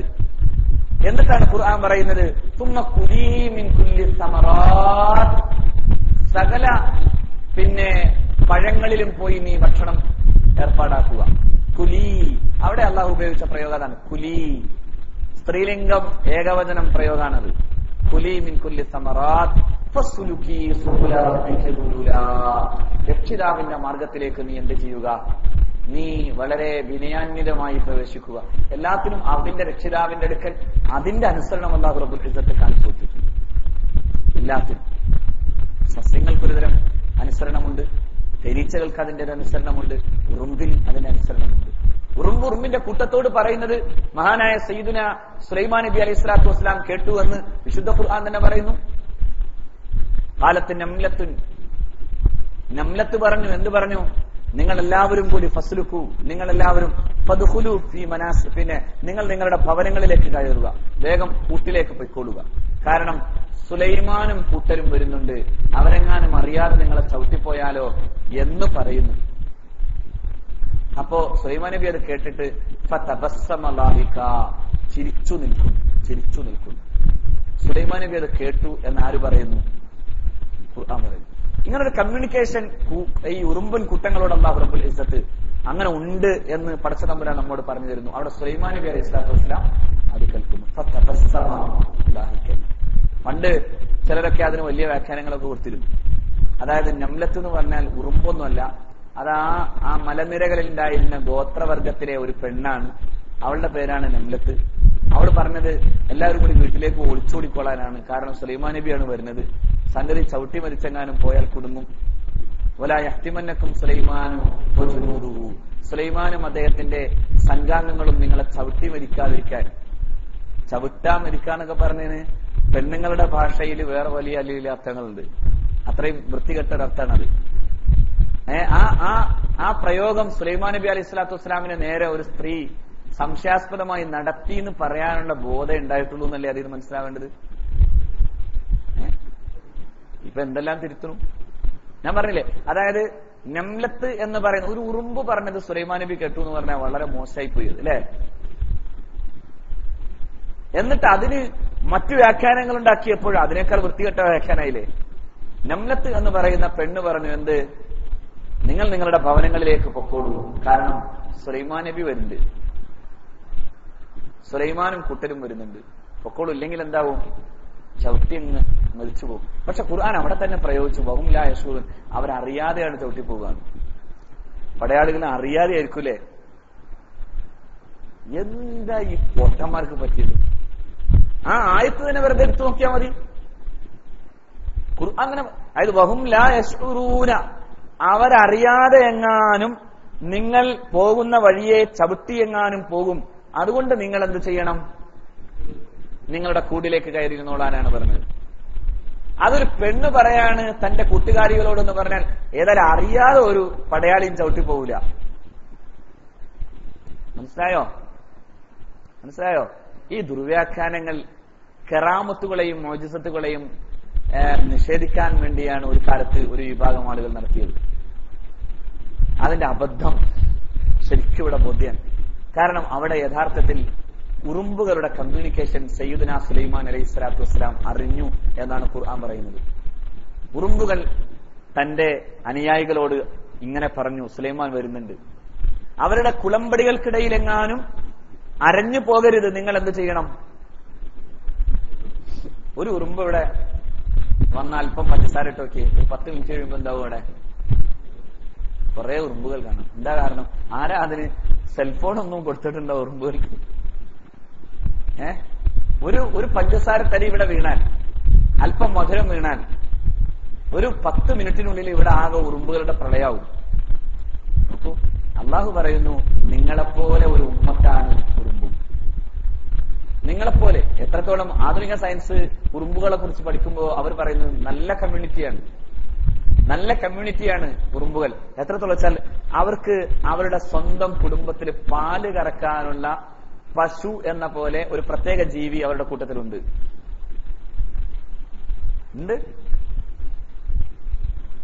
അവർ ഈ ഭക്ഷണങ്ങൾ ശേഖരിക്കാൻ വേണ്ടി അവരുടെ കൊച്ചുമക്കളെ ഉപയോഗപ്പെടുത്തുന്ന രീതികൾ ആധുനിക സയൻസ് പറഞ്ഞു തരുന്നു. അപ്പോ ഒരു കൂട്ടായ പ്രവർത്തനത്തിന്റെ ഭാഗമായിട്ടാണ് ഉറുമ്പുകൾ അവരുടെ ജീവിതം കൊണ്ടുപോകുന്നത്, മനുഷ്യരെ പോലെ. അതാണ് അല്ലാഹു പറഞ്ഞത്, ഇല്ലാ ഉമ്മൂൻ അൻസാലുക്കും, നിങ്ങളെപ്പോലെയുള്ള കമ്മ്യൂണിറ്റികളാണ് ആര്? ഈ ഭൂമിയിലെ സകല ജന്തുജാലങ്ങളും. എല്ലാത്തിനുണ്ട്. ആനക്കൂട്ടങ്ങളെ കണ്ടിട്ടുണ്ടോ? ആനകൾ എന്ത് ചെയ്യും? അപകടം വന്നാൽ അവർ ചിഹ്നം വിളിക്കും, ആനകൾ ഒരുമിച്ച് കൂടും. എല്ലാ കൂട്ടങ്ങൾക്കും ആ പ്രത്യേകത അല്ലാഹു കൊടുക്കുന്നു. ഇവിടെ തേനീച്ചയെ നോക്കി അല്ലാഹു പറയുന്നു, ഇതാ തേനീച്ച, വല്ലാത്തൊരു അത്ഭുതമാണ് തേനീച്ച. സ്പൈഡർ അല്ലാഹു പറയുന്നു, ഏതിനെ കുറിച്ച്? ചിലന്തിയെ കുറിച്ച് പറയുന്നു. ചിലന്തിയുടെ വലയാണ് ഏറ്റവും ദുർബലമായ വല എന്ന് അല്ലാഹു പറയുന്നു. ചിലന്തിയെ പഠിക്കണം. ഭൂമിയിൽ ഒന്നിനെയും പഠിക്കാതെ കൊതുക്. ഇത്രയേറെ ഈ സെൻസർഷിപ്പുള്ള സാധനം വരില്ല. അതായത് ശരിക്കും പറഞ്ഞാൽ അതിങ്ങനെ കുത്തുമ്പോ എവിടെയെങ്കിലും അല്ല അത് കുത്തുക. അത് അതിനു മുമ്പ് തന്നെ എന്ത് ചെയ്യുന്നുണ്ട്, അത് ശരിക്കും പിന്നെ ആ ഞരമ്പ് എവിടെ ഉണ്ട് എന്ന് നോക്കുന്നുണ്ട്. അതിനു വേണ്ടി പ്രത്യേകം അതിൽ അള്ളാഹു റബ്ബുൽ ഇസ്സത്ത് അതിന്റെ കൊമ്പിൽ പ്രത്യേകം സ്കാനിങ് മെഷീൻ അള്ളാഹു ഒരുക്കിയിട്ടുണ്ട്. എവിടെ വന്ന് ഇങ്ങനെ കൊത്തൂല, അതിങ്ങനെ നോക്കും. അവിടെ വന്ന് നോക്കുമ്പോ അത് അവിടെ ഒന്ന് കൊത്തുമ്പോ ഇത് രക്തമുള്ള ഒരു ശരീരമാണ് എന്ന് മനസ്സിലാക്കാനുള്ള ശേഷി അള്ളാഹു ഒരു കൊടുത്തിട്ടുണ്ട്. 1000 പ്രത്യേകതകളാണ്. ഒരിക്കലും എനിക്കൊരു സുഹൃത്ത് തന്നാണ്. 1000 പ്രത്യേകതകളാണ് കൊതുകിന് മാത്രമേ. കൊതുകിന് അതിന്റെ ബയോളജിക്കൽ ഫാക്ടേഴ്സ് നോക്കൂ. അള്ളാഹു തന്നെ പറയുന്നു, ഒരു കൊതുകും അള്ളാഹുവിന്റെ ഉദാഹരണത്തിൽ നിന്ന് മാറില്ല.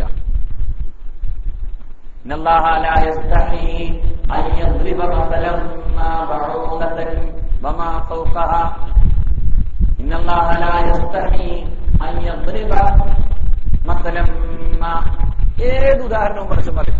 ബഊലത്തൻ കൊതുകിനെയും കുറിച്ച് പറയും പഠിച്ചവൻ. വമാ ഫൗഖ അതിന്റെ അപ്പുറത്തുണ്ടെങ്കിൽ അതും പറയും.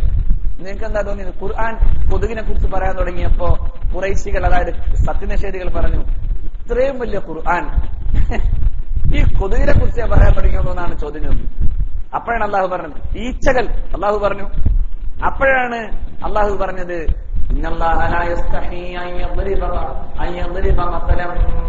എന്ത് ഉദാഹരണവും പഠിച്ചോൻ പറയും. ബഊലത്തൻ കൊതുകിനെ കുറിച്ച് പറയും. വമാ ഫൗഖ അതിനപ്പുറത്തും. അതിനപ്പുറത്തും എന്ന് പറഞ്ഞാൽ കൊതുകിനേക്കാൾ വലുതിനെ കുറിച്ച് പറയുന്നല്ല, കൊതുകിനേക്കാൾ ചെറുതിനെ കുറിച്ചും. കാരണം ഇതൊക്കെ മനുഷ്യന്റെ ദൃഷ്ടാന്തങ്ങളാണ്.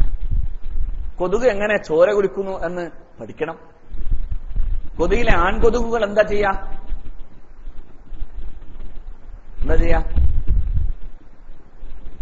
ഉറക്കെ പറഞ്ഞോ. ഈ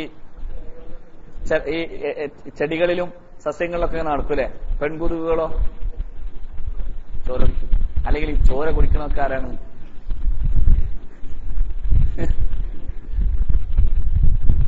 കണ്ടോ? ആരാ ഉപദ്രവകാരി? പെൺകൊതുകുകളാണ്.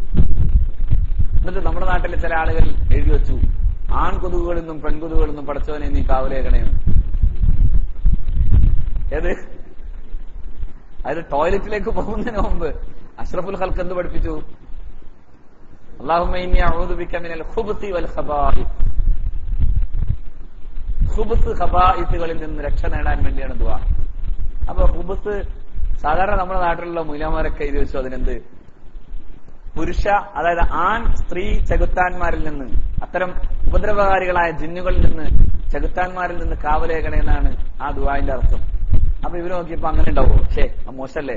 ആധുനികമായ ഈ കാലഘട്ടത്തിലെ ശാസ്ത്രീയ അന്വേഷണങ്ങളുടെ പുതിയ യുഗത്തിൽ നിന്ന് ഇങ്ങനെ ആൺ ചെകുത്താനെന്നും പെൺചെകുത്താൻ എന്ന് പറഞ്ഞാൽ പോരല്ലോ. അതിനെന്താ ഉസ്താദ് അതിന് പരിഹാരം എന്ന് വെച്ചു. അപ്പൊ ഒരു ഉസ്താദ് പറഞ്ഞെടുത്തുന്ന ആൺ കൊതുകുകളിൽ നിന്നും പെൺകൊതുക്. കാരണം ടോയ്ലറ്റിൽ ഏറ്റവും കൂടുതലുള്ളത് എന്താണ്? ആൺ കൊതുകും. അങ്ങനെ കിടക്കട്ടെ. കാരണം ഇവിടെ സ്ത്രീലിംഗവും പുല്ലിംഗവും പറഞ്ഞു പോയി, പിന്നെ നീ എന്താ ചെയ്യാ? അല്ലെങ്കിൽ പിന്നെ കൊതുക് എന്ന് പറയായിരുന്നു. ഇതിനും പകരം ഇവിടെ ഖുബ്സ് എന്നും ഖബായിസ് എന്നും ഉപയോഗിച്ചു. അപ്പൊ പിന്നെ എന്തെങ്കിലും ചെയ്യണ്ടേ? അതിന് ആൺ കൊതുകിൽ നിന്നും പെൺകൊതുകിൽ നിന്നും പറഞ്ഞു. സത്യത്തെ ആൺകൊതുകുകൾ നിരുപദ്രവകാരികളാണ്. അതിന്റെ ബയോളജി പോലും ആര് പഠിച്ചില്ല? അതാണ് ഇതിന്റെ ബയോളജി ഒക്കെ പഠിച്ചു ആര്? അഷ്റഫുൽ ഖൽഖ് സല്ലല്ലാഹു അലൈഹി വസല്ലം. അതുകൊണ്ടാണ് പുണ്യനബി പറഞ്ഞത് എന്തിനാ ഇങ്ങനെ തിരിച്ചും മറിച്ചും പഠിക്കുന്നത്? നന്നായി നേരെ അങ്ങ് പഠിച്ച പോരെ, നേരെ അങ്ങ് മനസ്സിലാക്കിയ പോരെ. ടോയ്ലറ്റുകളിൽ പിശാച് ഉണ്ടാകുമെന്ന് പറയാൻ കാരണം അത് വളരെ മോശമായ സ്ഥലമായതുകൊണ്ട് തന്നെ. പൈശാചികമായ ബോധങ്ങൾ ഏറ്റവും കൂടുതൽ ഉണ്ടാവുന്ന സ്ഥലം എവിടെയാണ്? ടോയ്ലറ്റുകളാണ്. അവിടെ ഉണ്ടല്ലോ ഒരു സാഹിത്യം, അല്ലേ? എന്താ അങ്ങനെ മനോവൈകൃതമുള്ള ആളുകളില്ലേ? അപ്പൊ എന്താ കാരണം? അവിടെ വൃത്തികേടുകൾ ഓർക്കുന്ന സ്ഥലമാണ്. അതുകൊണ്ടാണ് അള്ളാഹുവിന്റെ റസൂൽ എന്ത് ചെയ്തത്? പൈശാചികമായ അത്തരം പ്രേരണകളിൽ നിന്ന് പടച്ചവനെ നീ എന്നെ കാക്കേണമേ എന്ന് ദുആ ചെയ്തിട്ട് വേണം എങ്ങോട്ട് കയറാൻ.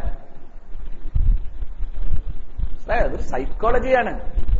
ആത്മാവിനെയും മനസ്സിനെയും പിശാച് പിടികൂടുമെന്ന് മുഹമ്മദ് നബി പറയുമ്പോ സല്ലല്ലാഹു അലൈഹി വസല്ലം ഈ പ്രപഞ്ചത്തിന്റെ മഹാരഹസ്യങ്ങൾ അറിയുന്ന അഷ്റഫുൽ ഖൽഖിനെ മനസ്സിലാക്കാൻ കഴിയാതെ പോയപ്പോഴാണ് ഇവർ ഈ അനാവശ്യമായ വ്യാഖ്യാനങ്ങളുടെ പിന്നാലെ പോയത്.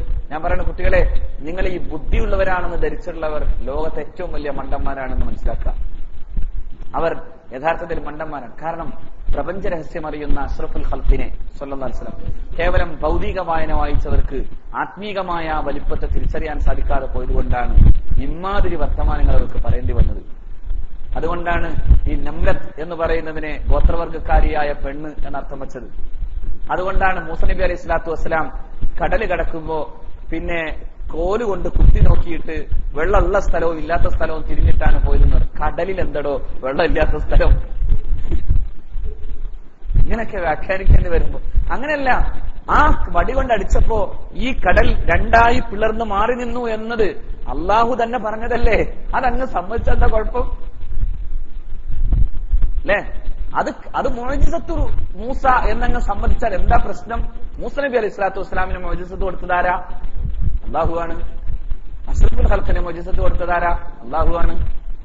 അഷ്റഫുൽ ഖൽഖിനോട് വരാൻ പോകുന്ന കാര്യങ്ങളെ കുറിച്ച് അറിവ് കൊടുത്തതാരാ? അള്ളാഹുവാണ്. എല്ലാത്തിന്റെയും പരമാധികാരം ആരുടെ കയ്യിൽ തന്നെയാണ്? അള്ളാഹുവിന്റെ കയ്യിലാണ്. ആ ബോധ്യമുള്ളതിനോട് കൂടെ ഇതങ്ങ് സമ്മതിച്ചു പോയാൽ എന്താ സംഭവിക്കുക? മുഹീദ്ദീൻ ഷെയ്ഖിന് കറാമത്തുണ്ട് എന്നുള്ളത് സമ്മതിച്ചാൽ എന്താ തെറ്റ്? മുഹീദ്ദീൻ ഷെയ്ഖ് ആരുടെ അടിമയാണ്? അള്ളാഹുവിന്റെ അടിമയാണ്. അള്ളാഹുവിന്റെ അടിമകളിൽ വലിപ്പമുള്ളവർക്ക് അള്ളാഹു ചില കാര്യങ്ങൾക്ക് സൗകര്യം ചെയ്തു കൊടുക്കുമെന്ന് അങ്ങ് സമ്മതിച്ചു പോയതിന്റെ പേരിൽ എന്ത് തലയാ പോകാനുള്ളത്? മനസ്സിലായോ? വളരെ ലോജിക്കലാണ് ശരിക്കും ഈ വിശ്വാസം. പക്ഷേ നമ്മൾ ആ ലോജിക്ക് നോക്കാതെ വെറുതെ കുറെ പാൻറ് ഇട്ടിട്ട് അതിന്റെ പിന്നാലെ പോകാൻ വേണ്ടി ശ്രമിക്കാണ്, ലോക വെട്ടിത്തങ്ങളുടെ പിന്നാലെ. എന്നിട്ട് ഈ വെട്ടിത്തങ്ങളാണ് ആൺകൊതുകും പെൺകൊതുകും എന്നൊക്കെ അർത്ഥം വെക്കുന്നത്. ഒരു കാലത്ത് ജിന്നുകളെ പ്രാകൃതരായ മനുഷ്യരാണെന്നും ഇൻസ് എന്ന് പറഞ്ഞാൽ പരിഷ്കൃതരായ മനുഷ്യരാണെന്നും ഇവർ തന്നെയാണ് പറഞ്ഞു പോയത്. കാരണം എന്നാലല്ലേ ബുദ്ധി ഉണ്ടാവുള്ളൂ. ജിന്ന് എന്ന് പറഞ്ഞ ഒരു സാധനത്തെ ഭൂതം എന്നൊക്കെ പറഞ്ഞ് അർത്ഥം വെച്ച് അങ്ങനെയൊക്കെ പറഞ്ഞാൽ ഈ സാധാരണ ഉള്ള മതവിശ്വാസികളെ പോലെ ആവില്ലേ? കുറച്ച് ബുദ്ധിയുള്ള മതവിശ്വാസിയാവണ്ടേ? മതവിശ്വാസി യഥാർത്ഥത്തിൽ അന്വേഷിക്കുന്നവനാകണം എന്നതോടൊപ്പം തന്നെ ആരുമാണ്? കണ്ണടച്ച് വിശ്വസിക്കുന്നവനാണ്. അല്ലെ? കണ്ണടച്ച് വിശ്വസിക്കണം. അല്ലെങ്കിൽ എന്ത് കണ്ടിട്ടാണ് നമ്മൾ അള്ളാഹുവിലേക്കും അതുപോലെ തന്നെ നരകത്തിലേക്കും സ്വർഗത്തിലേക്കുമുള്ള വിഷയങ്ങളെ കുറിച്ച് ചർച്ച ചെയ്യുന്നത്? പക്ഷെ ഒന്നുണ്ട്, അവൻ ഇവിടെ ഇങ്ങനെ അന്വേഷിച്ചു നോക്കുമ്പോ ഈ ഭൂമിയിലെ ഈ കാണുന്നതിനപ്പുറത്ത് മറ്റൊന്നുണ്ട് എന്ന ബോധ്യം അവനുണ്ടാവും. എങ്കിൽ ആ ബോധ്യം കൊണ്ടുവന്ന എല്ലാ കാലത്തെയും പ്രവാചകന്മാർ ഒരേ സത്യം തന്നെയല്ലേ പറഞ്ഞത്? നോക്കൂ നിങ്ങൾ, വ്യത്യസ്ത ദേശങ്ങളിൽ വ്യത്യസ്ത കാലത്ത് വന്നവർക്കൊന്നും മറിച്ച് പറയാനുണ്ടായിരുന്നില്ലല്ലോ. എന്തായാലും പറഞ്ഞിടത്തൊക്കെ ഏതാണ്ട് യോജിപ്പില്ലേ? എല്ലായിടത്തും ഉണ്ട്, എല്ലാ മതങ്ങളിലുമുണ്ട്. നോക്കൂ നിങ്ങൾ, പരലോകം പറയാത്ത ഏതെങ്കിലും മതമുണ്ടോ? എല്ലാ മതവും പറഞ്ഞെന്ത്? പരലോകമുണ്ട്. എല്ലാ മതവും പറഞ്ഞ ദൈവമുണ്ട്. അല്ലെ? അപ്പൊ എവിടെയൊക്കെ വ്യത്യസ്തമായ കാലദേശങ്ങളിൽ വന്നു പെട്ട പ്രവാചകന്മാർ പറഞ്ഞതിനെ പിന്നെ മറ്റുള്ളവർ മറ്റേതെങ്കിലും തരത്തിൽ വ്യാഖ്യാനിച്ചാൽ പോലും സത്യസന്ധമായ ചില വാക്കുകൾ ഇവിടെ വന്നിട്ടുണ്ട് എന്നത് അല്ലെ? നരകത്തിലും സ്വർഗത്തിന്റെയും കഥ പറയുന്നിടത്ത് ഉപനിഷത്തുകൾ തന്നെ പറയുന്നുണ്ടല്ലോ. സ്വർഗേ ലോകേ ന ഭയം കിഞ്ചനാസ്തി ന തത്രത്വം ന ജരയാഭിഭേദി. സ്വർഗലോകത്ത് ഭയമില്ല. സ്വർഗലോകത്ത് ഭയമില്ല എന്ന് ആരാ പറഞ്ഞത്? ഖുർആൻ പറഞ്ഞില്ലേ? ലാ ഖൗഫുൻ അലൈഹിം വലാ ഹും യഹ്സനൂൻ. അവർക്ക് ദുഃഖമോ അവർക്ക് ഭയമോ ഇല്ലാത്തവരാണ്. സ്വർഗലോകത്ത് ഭയമില്ല. ആ ഭയമില്ലാത്ത സ്വർഗത്തിലെത്താൻ അല്ലാഹു നമുക്ക് തൗഫീഖ് തരട്ടെ. സ്വർഗത്തിലേക്ക് പോണ വഴിക്കും ഭയം ഉണ്ടാവില്ല. ആർക്ക്? മുഅ്മിനീങ്ങൾക്ക്. കാരണം അവർക്ക് ഇവിടെ തന്നെ എല്ലാം ഉറപ്പാക്കി കൊടുക്കും. വേടാ എന്നാ നോക്കിക്കോ, ഇതൊക്കെയാണ് നിനക്ക് കിട്ടാനുള്ളത്, അത് പറഞ്ഞു കൊടുക്കും. അല്ലെങ്കിൽ അല്ലാത്തും കാണിച്ചു കൊടുക്കും. പോരെ, ശരിയാക്കി തരാം. അലൈഹാ മലായികത്തുൻ ശിദാദുൻ ദിലാൽ. അവരുടെ മേൽ മലക്കുകളുടെ എന്ത് മലക്കുകളാണെന്നറിയോ? ശിദാദ്, ഭയങ്കര ശക്തിയുള്ള ടീമാണ്. ദിലാൽ, വല്ലാത്ത കടുപ്പുള്ള ടീമാണ്. അവരുടെ മുഖത്തേക്ക് പോലും നോക്കാനാവൂല, പേടിപ്പെടുത്തും. അങ്ങനെ ദിലാലുള്ളവരായിരിക്കും നരകത്തിലേക്ക് പോകുന്ന മനുഷ്യരുടെ നേരെ. അത്തരം മലക്കുകളെയാണ് അല്ലാഹു വിടുക. സ്വർഗത്തിലേക്ക് പോകുന്ന മലക്കുകൾക്ക് അല്ല മനുഷ്യർക്ക് നേരെ വിടുന്നവരോ അവർ സ്നേഹസമ്പന്നരായി വന്നിട്ട് പറയും, ലാ ഖൗഫുൻ അലൈഹിം വലാ ഹും യഹ്സനൂൻ അല്ലാ തഖാഫൂ വലാ തഹ്സനൂ വഅബ്ശിറൂ ബിൽ ജന്നത്തി അല്ലതീ കുൻതും തുഅദൂൻ. പേടിക്കണ്ട, ഞങ്ങളുടെ കൂടെ ഒരു ധൈര്യമായി മരണത്തിൽ നിന്ന്, അതായത് ജീവിതത്തിൽ നിന്ന് പുതിയ ഒരു ലോകത്തേക്ക് യാത്രയാകാണ്. ഒരു ഒരുക്കം. ആ സമയത്ത് പറയാ, അല്ലാ തഖാഫൂ, പേടിക്കണ്ട, വലാ തഹ്സനൂ, ദുഃഖിക്കുകയും വേണ്ട, വഅബ്ശിറൂ, നിങ്ങൾ സന്തോഷിച്ചുകൊള്ളുക, ബിൽ ജന്നത്തില്ലതീ കുൻതും തുഅദൂൻ, നിങ്ങൾക്ക് വാഗ്ദാനം ചെയ്യപ്പെട്ട സ്വർഗ്ഗമിതാ. അങ്ങനെ സ്വർഗം കാണിച്ചു. അവർക്ക് ഭൂമിയിലോ ആകാശത്തോ ഒരു ബുദ്ധിമുട്ടില്ല, എങ്ങനെ പോകാം. അള്ളാഹു ആ വിഭാഗത്തിൽ കൂടി നമ്മളെ അള്ളാഹു കൂട്ടുമാറാകട്ടെ. അവസാനം അങ്ങനെ അങ്ങോട്ട് മരിക്കാൻ അള്ളാഹു തൗഫീഖ് തരട്ടെ. അള്ളാഹുവേ, അവസാനത്തെ സമയത്ത് നിന്നെ കാണാനുള്ള മോഹം കൊണ്ട് മരിക്കാം. നിന്നെ കാണാനുള്ള മോഹം എന്ന് വെച്ചാൽ ഇപ്പൊ നമ്മൾ മോഹിക്കണ്ടല്ലോ എന്നുള്ളതല്ല, അപ്പം മോഹിക്കണം. അപ്പം മോഹിക്കണമെന്ന് പറയാൻ കാരണം, അപ്പൊ ഇതെല്ലാം കാണിച്ചു തരുമ്പോ ഇങ്ങനെ സത്യവിശ്വാസി എന്ന് മോഹിച്ചിട്ട് ആലോചിക്കും, പടച്ചവനെ സ്വർഗ്ഗമല്ലല്ലോ എനിക്ക് കാണേണ്ടത്, നിന്നെയാണല്ലോ. ഇതുണ്ടെങ്കിലല്ലേ അത് ആലോചിക്കുള്ളൂ. A+ കിട്ടിയാലല്ലേ പിന്നെ ഫസ്റ്റ് ഗ്രൂപ്പ് തന്നെ എടുക്കണമെന്ന് ആലോചിക്കുള്ളൂ. ഇത് D അങ്ങനെ കയറിയിരുന്ന് ഫസ്റ്റ് ഗ്രൂപ്പ് കിട്ടണമെന്ന് അവൻ ആലോചിക്കോ? അല്ലെങ്കിൽ അതിന്റെ താഴെ പോയവന് ഫസ്റ്റ് ഗ്രൂപ്പ്, എനിക്ക് ഫസ്റ്റ് ഗ്രൂപ്പ് എടുത്ത് +2 പഠിക്കണമെന്ന് ആലോചിക്കോ? ആ സമയം A+ കിട്ടിയവൻ ആലോചിക്കും, എന്നാ പിന്നെ ഫസ്റ്റ് ഗ്രൂപ്പ് കൂടി കിട്ടിയാൽ നന്നായിരുന്നു. അതായത് സ്വർഗം കാണുന്നവൻ ആലോചിക്കും ആരെ കാണണമെന്ന്? അള്ളാഹുവിനെ കാണും. അപ്പൊ അള്ളാഹുവിനെ കാണണമെന്ന മോഹത്തോടെ അങ്ങ് മരിച്ചു. അപ്പോഴാണ് അള്ളാഹുവിന്റെ റസൂൽ പറഞ്ഞത്, മൻ അഹബ്ബ ലിഖാ അല്ലാഹ് ഫഖദ് അഹബ്ബ ലിഖാഅ. അള്ളാഹുവിനെ കാണണമെന്ന് ആരെങ്കിലും ആഗ്രഹിച്ചാൽ അവനെ കാണണമെന്ന് അള്ളാഹു ആഗ്രഹിക്കും എന്ന് മുഹമ്മദ് നബി. അങ്ങനെ എന്നെ കാണണമെന്നാണ് ആഗ്രഹിച്ചത്, അതുകൊണ്ട് ഞാൻ അവനെ കാണാൻ ആഗ്രഹിക്കുമെന്ന് അള്ളാഹു. ആരെങ്കിലും മൻ സഖിത ലിഖാഅഹു, അള്ളാഹുവിന്റെ ലിഖാഇനെ ആരെങ്കിലും പേടിച്ചാൽ, അതിനോട് ദേഷ്യം തോന്നിയാൽ, സഖിത അല്ലാഹു ലിഖാഅഹു, അവനെ കാണാൻ അള്ളാഹു ദേഷ്യം പിടിക്കും എന്ന്. അതായത് അവനെ കാണാതിരിക്കും അള്ളാഹു അവന്റെ തിരുനോട്ടത്തിൽ നിന്ന് അവനെ അകലക്കി വിടും. എന്ന് ഖുർആൻ നേരത്തെ തന്നെ പറഞ്ഞതാണ്. അള്ളാഹു അവന്റെ തിരുനോട്ടത്തിൽ നിന്ന് വിദൂരത്തേക്ക് തള്ളിക്കളയും. ഈ ഭൂമിയിൽ ഈ യാഥാർത്ഥ്യങ്ങളൊക്കെ പറഞ്ഞിട്ട് ഈ ഭൂമി വിട്ടാൽ ഉണ്ടാകുന്ന ആ യാഥാർത്ഥ്യങ്ങളെ കുറിച്ച് എന്തേ നമുക്ക് മനസ്സിലാകാതെ പോകുന്നു? ഈ ഭൂമിയിലെ യാഥാർത്ഥ്യങ്ങൾ സമ്മതിക്കാതെ നിങ്ങൾക്ക് നിർവാഹമുണ്ടോ? ഈ പുലി എന്നൊരൊറ്റ പ്രയോഗം പോരെ അല്ലേ? 1400 കൊല്ലം മുമ്പ് ഈ കാടോ വനമോ ഈ മലയോ കാണാതിരുന്ന ഒരു മനുഷ്യൻ, തേനീച്ചകളുടെ പിന്നാലെ നടക്കാതിരുന്ന ഒരു മനുഷ്യനോട് അള്ളാഹു തന്നെ ഇങ്ങനെ ഓടിക്കൊടുക്കാൻ, പുലി തേനീച്ച കൂട്ടത്തിന്റെ റാണി, നീ പോയി വീടുണ്ടാക്ക്, നീ പോയി ഭക്ഷണം പാകം ചെയ്യ്, നീ പോയി തിന്ന്, നീ പോയി കുലുക്കി, ഇങ്ങനെ പറയാം. അതിങ്ങനെ കേട്ടാൽ തന്നെ അള്ളാഹുവിനെ പേടിക്കണ്ടേ? അത് പോരെ? ഈ ഖുർആന്റെ മഹാത്ഭുതങ്ങളിലേക്ക് നോക്കിയിട്ട് പോരെ? അപ്പൊ അള്ളാഹു ഇങ്ങനെ നിരന്തരം പറഞ്ഞുകൊണ്ടിരിക്കുന്ന, അവലം യറൗ ഇല ത്വയ്രി മുസഖറാത്തിൻ ഫിസ് സമാഇ ഫീ ജവ്വിസ് സമാഇ മാ യുംസികുഹുന്ന ഇല്ലല്ലാഹ്. അവർ കാണുന്നില്ലേ ആകാശത്തിന്റെ അന്തരീക്ഷത്തിന്റെ ഉള്ളിൽ അള്ളാഹു ഈ പക്ഷിപർവാദികളെ കീഴ്പ്പെടുത്തിയിരിക്കുന്നത് കാണുന്നില്ലേ? ചില പറവകളുടെ പ്രത്യേകത എന്താ അറിയോ? ഒരു 6 മാസമായിരിക്കും അതിന്റെ റൂട്ട്. പക്ഷെ ആ റൂട്ടിൽ ഒരു 3-4 ജനറേഷൻ എന്തായിട്ടുണ്ടാവും? അള്ളാഹു കീഴ്പ്പെടുത്തിയതാണ് അവയെ. നോക്കൂ, അതായത് അത് ഉത്തരദേശത്ത് നിന്ന്, അത് ചിലപ്പോ നോർത്ത് പോളിൽ നിന്ന് സൗത്ത് പോളിലേക്കുള്ള യാത്രയിലായിരിക്കും അത്. അതിനിടയിൽ ആ പറവയിൽ ഒരു ജനറേഷൻ മരിച്ചു വീണിട്ടുണ്ടാവും. അടുത്ത പറവക്കൂട്ടങ്ങൾ എഴുന്നേൽക്കുന്നു. ആ പറവകൾ ഇങ്ങനെ ആലോചിച്ചാലല്ല, നമ്മളിപ്പോ എന്തിനാ ഇങ്ങോട്ട് വന്നത്? എന്തിനാ ഇപ്പൊ ഇവിടെ എത്തിയത്? അല്ല, ഇവിടെ തന്നെയാണ് കഴിഞ്ഞുകൂടാന്ന് തീരുമാനിച്ചോ? ഇല്ല, അവർ എഴുന്നേൽക്കുന്നത് പറക്കാനാണ്. അവർ പറന്ന് ഒരു പരിധി എത്തുമ്പോൾ വീണ്ടും അവ ചത്തൊടുങ്ങുന്നു. വീണ്ടും അടുത്ത ടീം എന്ത് ചെയ്യുന്നു? പിന്നെ ബൈബിൾ ദ ഖുർആൻ ആൻഡ് സയൻസിൽ ഇദ്ദേഹം മോറിസ് ബുക്കയിൽ ഈ വിഷയം പ്രഗത്ഭരായ ചില ജന്തുശാസ്ത്ര വിദഗ്ധരുടെ ഉദ്ധരണികൾ കൊടുത്തിട്ട് പറയുന്നുണ്ട്. ബട്ടർ ബേർഡ് എന്ന് പറയുന്ന ഒരു തരം പക്ഷികളുണ്ട്, ബട്ടർ ബേർഡ്. ഇവ 6 മാസത്തിന്റെ യാത്രകൾക്കിടയിൽ 3-4 തലമുറകൾ കഴിഞ്ഞിട്ടുണ്ടാവും. കൊച്ചു പക്ഷിക്കൂട്ടങ്ങളാണ്. അവ ഒരുമിച്ച് യാത്ര ചെയ്യുള്ളൂ.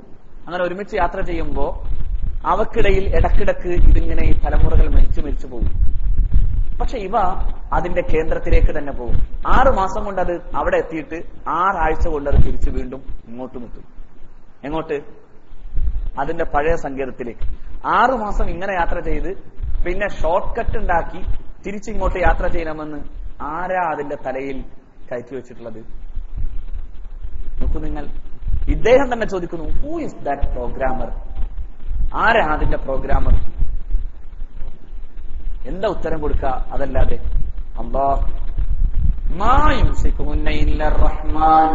അല്ലാഹു അല്ലാതെ അതിനെ പിടിച്ചു നിർത്തിയിട്ടില്ല. അവലം യറൗ ഇലൽ തയ്ർ, അവരെന്റെ പക്ഷിക്കൂട്ടങ്ങളിലേക്ക് നോക്കാതെ ആകാശത്തിന്റെ ഉള്ളിൽ അതിനെ കീഴ്പ്പെടുത്തപ്പെട്ടിരിക്കുകയാണ്. പടച്ചറബിന്റെ തീരുമാനങ്ങളാണ് ആ പറവകൾ, ആ പക്ഷിക്കൂട്ടങ്ങൾ നടപ്പിലാക്കുന്നത്.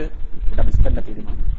മുസഖറാത്ത്, അത് കീഴ്പ്പെടുത്തപ്പെട്ടതാണ്, അള്ളാഹുവിന്റെ ഇംഗിതങ്ങൾക്ക് കീഴ്പ്പെടുത്തപ്പെട്ടതാണ്. കാരുണ്യവാനായ അള്ളാഹു ആണ് അതിനെ പിടിച്ചു നിർത്തുന്നത്. അതിന്റെ ചിറക് അള്ളാഹുവിന്റെ കൈകളിലാണ്. കരുണാവാനായ പടച്ചവൻ. എന്തിനങ്ങനെ പറഞ്ഞാവോ? ഇല്ലല്ലാഹ് എന്ന് പറഞ്ഞ പോലെ. പക്ഷേ ഈ പറവകൾക്ക് വേണ്ടതെല്ലാം ചെയ്തു കൊടുക്കുന്നവനായ ഉടമസ്ഥൻ ഇനി ഈ പറവകളെ മാത്രം നോക്കാനാണോ? നിങ്ങൾ ആലോചിച്ച് നോക്കിയേ, ഈ പറവകളെ നോക്കിയതല്ലേ ലോകത്ത് പറക്കാൻ മനുഷ്യനെ പ്രേരിപ്പിച്ചത്? അങ്ങോട്ട് നോക്കാനല്ലേ അള്ളാഹു ആവശ്യപ്പെടുന്നത്? അവലം യറൗ ഇലൽ തയ്ർ, പക്ഷികളിലേക്ക് നോക്കുന്നില്ലേ? അവലം യറൗ ഇലൽ തയ്ർ, പക്ഷികളിലേക്ക് നോക്കുന്നില്ലേ? എങ്ങനെയാ അത് പറക്കുന്നതെന്ന് നോക്കുന്നില്ലേ? അത് അന്തരീക്ഷത്തിൽ എങ്ങനെ പിടിച്ചു നിൽക്കുന്നു എന്ന് കാണുന്നില്ലേ? അതിന്റെ ചിറകുകൾ ഏത് രീതിയിലാണെന്ന് കാണുന്നില്ലേ? അതെല്ലാം കണ്ട മനുഷ്യൻ എന്ത് കാണണം? അവൻ അന്വേഷിക്കണം എന്താ ഇതിന്റെയൊക്കെ പിന്നിലുള്ളതെന്ന് അന്വേഷിക്കണം. പറവ തന്നെയാണല്ലോ വിമാനം. ശരിക്കും പറഞ്ഞാൽ അതിന്റെ ഓരോ ശരിക്കും അതിന്റെ ടെക്നോളജി മുഴുവനും എന്താണ്? പക്ഷിയാണ്. പക്ഷിയുടെ കൂർത്ത മുന പോലെ, പക്ഷിയുടെ ബാക്ക് സൈഡ്, പക്ഷിയുടെ ചിറക് പോകുന്നത് പോലെ എല്ലാം ശരിയാക്കിയത് എങ്ങനെയാണ്? ഈ ടെക്നോളജി, അതായത് എയറോനോട്ടിക്കൽ എഞ്ചിനീയറിംഗ് എന്ന് പറയുന്നത് തന്നെ എവിടുന്നാ ഉണ്ടായത്?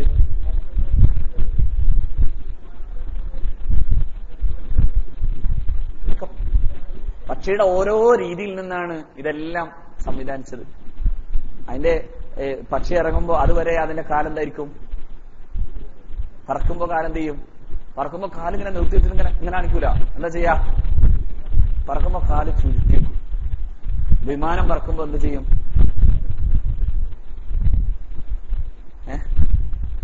വിമാനം പറക്കുമ്പോ എന്ത് ചെയ്യും? അല്ലേ?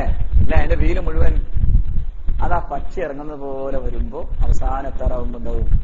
വീല് പുറത്തു വരും. പക്ഷികൾ പറന്ന് താഴോട്ട് വരുമ്പോഴേക്കും അതിന്റെ കാല് നിവർന്ന് വരും. പക്ഷികൾ ഇങ്ങനെയാണോ ഇറങ്ങണത്? അല്ല, പക്ഷികൾ ഇങ്ങനെയാണ്. വിമാനം എങ്ങനെയാണ് ഇറങ്ങുന്നത്? വിമാനം ഇങ്ങനെ ഇറങ്ങിയാൽ പിന്നെ എന്തുണ്ടാവും? ഇറങ്ങിയൊരുത്തനുണ്ടാവും. അല്ലാഹു അങ്ങനെയൊന്നും യാത്രാ വിമാനങ്ങളിൽ അല്ലാഹു അങ്ങനെ ഒരു ബുദ്ധിമുട്ടൊന്നും വരുത്താതിരിക്കട്ടെ. ഒരുപാട് യാത്രക്കാര് പിന്നെ 379 എത്രയാണത്? 329 യാത്രക്കാരുമായി പോയ യാത്രാ വിമാനം എവിടെയാന്ന് ഇന്നും തിരിഞ്ഞിട്ടില്ല. ഇങ്ങനെ ഫേസ്ബുക്കിൽ എടുക്ക് കാണാം, അവിടെ കണ്ടു ഇവിടെ കണ്ടു എന്നൊക്കെ വെറുതെ പറയാൻ. എവിടെയാന്ന് അറിയില്ല. എവിടെയൊക്കെ പോയത്?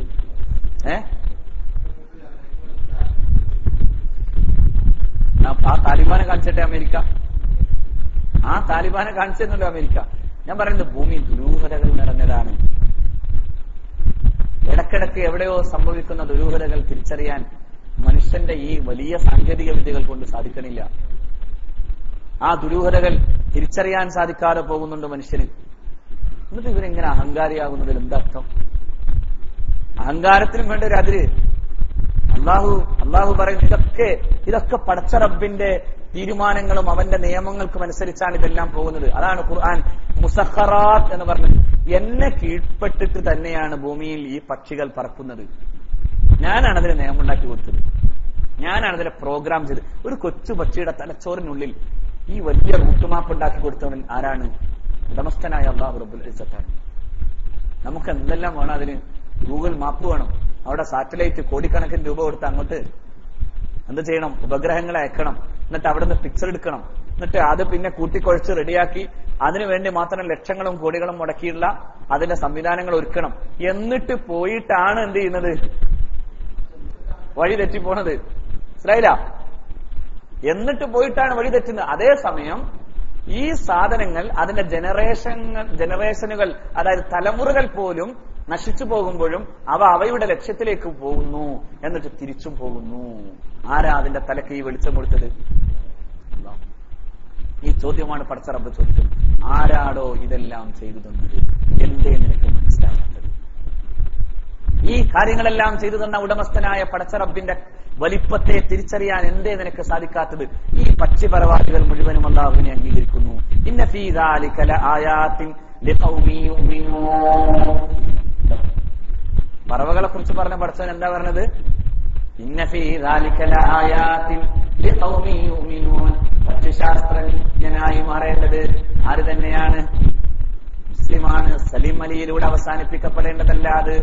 പക്ഷിശാസ്ത്രം എന്ന് പറയുന്നതിനെ, പക്ഷിശാസ്ത്രം എന്ന് പറഞ്ഞിട്ട് ഇങ്ങനെ നോക്കണ ശാസ്ത്രമല്ല കേട്ടോ, അതല്ല. പക്ഷിയെ അറിയുന്ന ശാസ്ത്രം, അതിന്റെ ബയോളജി അറിയുന്ന ശാസ്ത്രം, അതിന്റെ മെക്കാനിസം അറിയുന്ന ശാസ്ത്രം, അതിന്റെ തലച്ചോറിന്റെ വലിപ്പം അറിയുന്ന ശാസ്ത്രം, അതിന്റെ വഴി നടക്കലുകൾ തിരിച്ചറിയുന്ന ശാസ്ത്രം, അതിന്റെയൊക്കെയും പിന്നിൽ നിൽക്കുന്ന ഉടമസ്ഥനെ അറിയുന്ന ശാസ്ത്രം, അത് തിരിച്ചറിയലാണ് ഒരു സത്യവിശ്വാസിയുടെ പണി.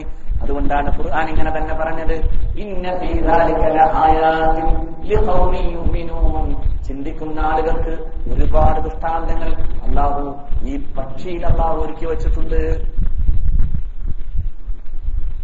അവൻ നമുക്ക് ശരിക്കും പറഞ്ഞാൽ പണി എന്താ അറിയോ? കുറെ വാഴ് കേൾക്കൽ മാത്രല്ല, പക്ഷിയുടെ പിന്നാലെ നടന്നിട്ട് നോക്കണം. എന്താ അത്? അപ്പൊ സയൻസ് പഠിക്കാതെ മോമിനിങ്ങൾക്ക് അതൊക്കെ പഠിക്കണം. ശരിക്കും മോമിനിങ്ങൾ അതെല്ലാം പഠിക്കേണ്ടവരാണ്. പക്ഷിശാസ്ത്രം പഠിക്കേണ്ടവരാണ്, ബയോളജി പഠിക്കേണ്ടവരാണ്. എന്ത് പഠിച്ചാലും വലിയൊരു ഇബാദത്താണ്. പക്ഷെ അവസാനം ഒരു ചോദ്യം ചോദിക്കണം. എന്താണ്? ഇതിന്റെയൊക്കെ പിന്നിൽ വലിയൊരു തലയുണ്ടല്ലോ. ആ തല അല്ലാഹുവിന്റെ തല എന്ന് ഉദ്ദേശിച്ചാൽ വലിയൊരു ബുദ്ധി, ഒരു വിസ്ഡം, അത് ഉടമസ്ഥനായ റബ്ബിന്റേതാണല്ലോ. എനിക്ക് അവനെ മാനിക്കേണ്ടതുപോലെ മാനിക്കാൻ കഴിയണല്ലോ. ഇത്തഖുല്ലാഹ ഹഖ്ക തുഖാത്തി, ഹഖ്ക ഖദ്രിഹി എന്നൊരിക്കൽ വന്നപ്പോ സ്വഹാബാക്കൾ ആകെ ബേജാറിലായി. അള്ളാഹുവിനെ പേടിക്കേണ്ട പോലെ പേടിക്കല്ലേ എന്നാണ് ചോദ്യം വന്നത്. അവിടെ സ്വഹാബാക്കൾ ആകെ പേടിച്ചു. നമ്മളെ ആയത്ത് പലവട്ടം ഓതിയതാണ്, പക്ഷെ ആർക്കൊരു പേടിയില്ല. പക്ഷെ സ്വഹാബാക്കൾ ആകെ ബേജാർ. പക്ഷേ അള്ളാഹുവിനെ പേടിക്കേണ്ട പോലെ പേടിക്കാന്ന് വെച്ചാൽ അള്ളാഹുവിന്റെ വലിപ്പത്തിനനുസരിച്ച് എങ്ങനെ പേടിക്കാം? അപ്പോഴാണ് പറഞ്ഞത്, എന്നാൽ നിങ്ങൾക്ക് പാകമാവുന്ന പോലെയെങ്കിലും പേടിക്കണം. നമുക്ക് പാകമാവണത് എന്ന് പറഞ്ഞാൽ നമ്മൾ അന്വേഷിച്ച് കണ്ടെത്തുമ്പോഴുണ്ടാകുന്ന പാകതയാണ്. മനസ്സിലായോ? അല്ലാതെ എനിക്ക് പാകായത് ഇങ്ങനെയാണെന്ന് പറഞ്ഞാൽ കുത്തിരിക്കാനല്ല പറഞ്ഞത്. പാകമാവണമെങ്കിൽ അള്ളാഹുവിന്റെ അത്ഭുതങ്ങളിലേക്ക് ഇങ്ങനെ നോക്കണം. അപ്പോൾ ഉടമസ്ഥന്റെ വലിപ്പം തിരിച്ചറിയും. ഉടമസ്ഥന്റെ വലിപ്പം തിരിച്ചറിഞ്ഞാൽ ശരിക്കും ആരിഫ് എന്ന് പറയുന്ന സംഭവം വലുതാണ്. അള്ളാഹുവിനെ അറിയാം. ഇതിനേക്കാൾ വലിയൊരു അറിവുണ്ടോ? അള്ളാഹുവിനെ അറിയാൻ, ഉടമസ്ഥനെ അറിയാൻ ഇതൊക്കെ തന്നെ മതി. പരിശുദ്ധ ഖുർആനിന്റെയും ഈ ആധുനിക ശാസ്ത്രത്തിന്റെയും വെളിച്ചത്തിലേക്ക് ഒന്ന് ഇറങ്ങിച്ചെന്നിരുന്ന് ആലോചിച്ചാൽ മതി. അള്ളാഹു എന്ന വലിപ്പത്തെ തിരിച്ചറിയും. ശരീരശാസ്ത്രത്തിലേക്ക് പോയാൽ തിരിച്ചറിയും. ശരീരശാസ്ത്രത്തിന്റെ ഓരോന്നിലും അത്ഭുതങ്ങളാണ് ഒരുക്കി വെച്ചത്. ഈ മിടിപ്പ് നിന്നാൽ തീരാവുന്നതേ ഉള്ളൂ. പക്ഷെ 1000 കൊല്ലം മിടിക്കാനുള്ള ശേഷി ആർക്ക് കൊടുത്തിട്ടുണ്ട്? ഈ പമ്പിംഗ് മെഷീൻ അങ്ങനെയാക്കി ഒരുക്കി തയ്യാറാക്കിയത്. 10 കൊല്ലം നമ്മുടെ വീട്ടിലെ മോട്ടർ മാറിയില്ലെങ്കിൽ വെള്ളം എന്ത് ചെയ്യില്ല, പമ്പ് ചെയ്യില്ല. 10 കൊല്ലത്തിന്റെ ആയുസ് പോലും എന്ത് വലിയ ടെക്നോളജി ഉണ്ടാക്കി വെച്ചതാണെങ്കിലും പറ്റില്ല. ഇത് 1000 കൊല്ലത്തിന്. പിന്നെ അതിന്റെ മുകളിലേക്ക് ഇങ്ങനെ നമ്മൾ കയറ്റി വെക്കുന്ന കൊഴുപ്പും അടിച്ചു തീർക്കുന്നതൊക്കെ കൂടിയിട്ട് അത് തടഞ്ഞ അവസാനം എന്തെങ്കിലും ആയി എന്നല്ലാതെ അവസാനം അത് പൊട്ടിപ്പോകുന്ന അവസ്ഥയിലേക്ക് അറ്റാക്കുകൾ, കാർഡിയക് അറസ്റ്റുകൾ സംഭവിച്ചു പോകുന്നു എന്നല്ലാതെ അള്ള തീരുമാനിച്ച സാധനത്തിന് എന്ത് സ്വഭാവമുണ്ട്? അതിന്റെ ഗ്യാരണ്ടി അത്രയുണ്ട്. എത്ര കിലോമീറ്റർ ആണ് അത് പമ്പ് ചെയ്യുന്നത് അല്ലെ?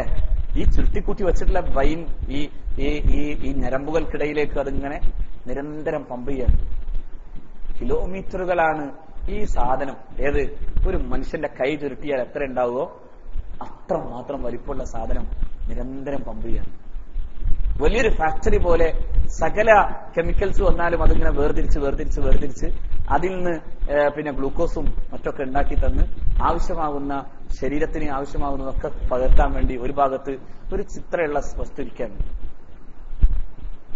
ഏത്? കരൾ അല്ലെ?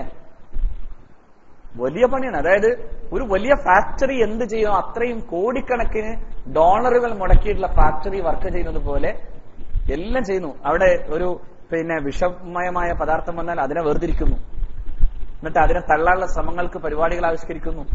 മറ്റുള്ളവയെ പോഷകാഹാരങ്ങളാണെങ്കിൽ അതിനെ വേർതിരിച്ചെടുക്കുന്നു, എന്നിട്ട് അതിനെ ദഹിപ്പിക്കാനുള്ള പദ്ധതികൾക്ക് വേണ്ടി അതിന് ദഹനേന്ദ്രിയ സംവിധാനങ്ങൾ ഉണ്ടാക്കി കൊടുക്കുന്നു. അതിനു വേണ്ടിയുള്ള അതിന്റെ എൻസൈംസുകൾ പുറപ്പെടുവിപ്പിക്കുന്നു. ഇങ്ങനെ എല്ലാം ചെയ്തുകൊണ്ടിരിക്കുകയാണ്. നിമിഷ നേരം കൊണ്ട് പടച്ച റബ്ബ് ആ പണിയൊക്കെ ചെയ്യിപ്പിക്കാൻ. ഈ ഇതിലേക്ക് ചെല്ലുന്ന സാധനം ഇങ്ങനെ ഒലക്കെട്ട് ഇടിക്കണ പോലെ ഇടിച്ച് ദഹിപ്പിച്ച് ശരിയാക്കി അതിന്റെ ബാക്കിയുള്ള സാധനങ്ങളൊക്കെ കരള് നോക്കി അതിങ്ങനെ പമ്പ് ചെയ്ത് പോരാണ്. ഫാക്ടറി പ്രവർത്തിക്കാൻ. ഈ ഫാക്ടറി ആരാ നിർമ്മിച്ചുണ്ടാക്കിയത്? എന്തെങ്കിലും ഉണ്ടോ അതിനകത്ത്? നോക്കിയത് നിങ്ങൾ മനുഷ്യന്റെ ഈ നാവിന്റെ ഉള്ളിൽ ഏത് പദാർത്ഥം ചെന്നാലും അതിന്റെ രുചിയെ തിരിക്കാൻ ആവശ്യമായതെല്ലാം അള്ളാഹു ഒരുക്കി വെച്ചേക്കാൻ. ഒരു ഇറച്ചിത്തുണ്ടിന് എന്ത് വലിപ്പാണ്! ഇതൊരു മനുഷ്യൻ നിർമ്മിച്ചുണ്ടാക്കാനാണ് ശ്രമിക്കുന്നതെങ്കിൽ എത്ര കോടി രൂപ അവൻ ചെലവഴിക്കേണ്ടി വരും. ഓരോ രസവും തിരിച്ചറിയാൻ, ഓരോ പദാർത്ഥത്തിന്റെയും രുചി അറിയാൻ.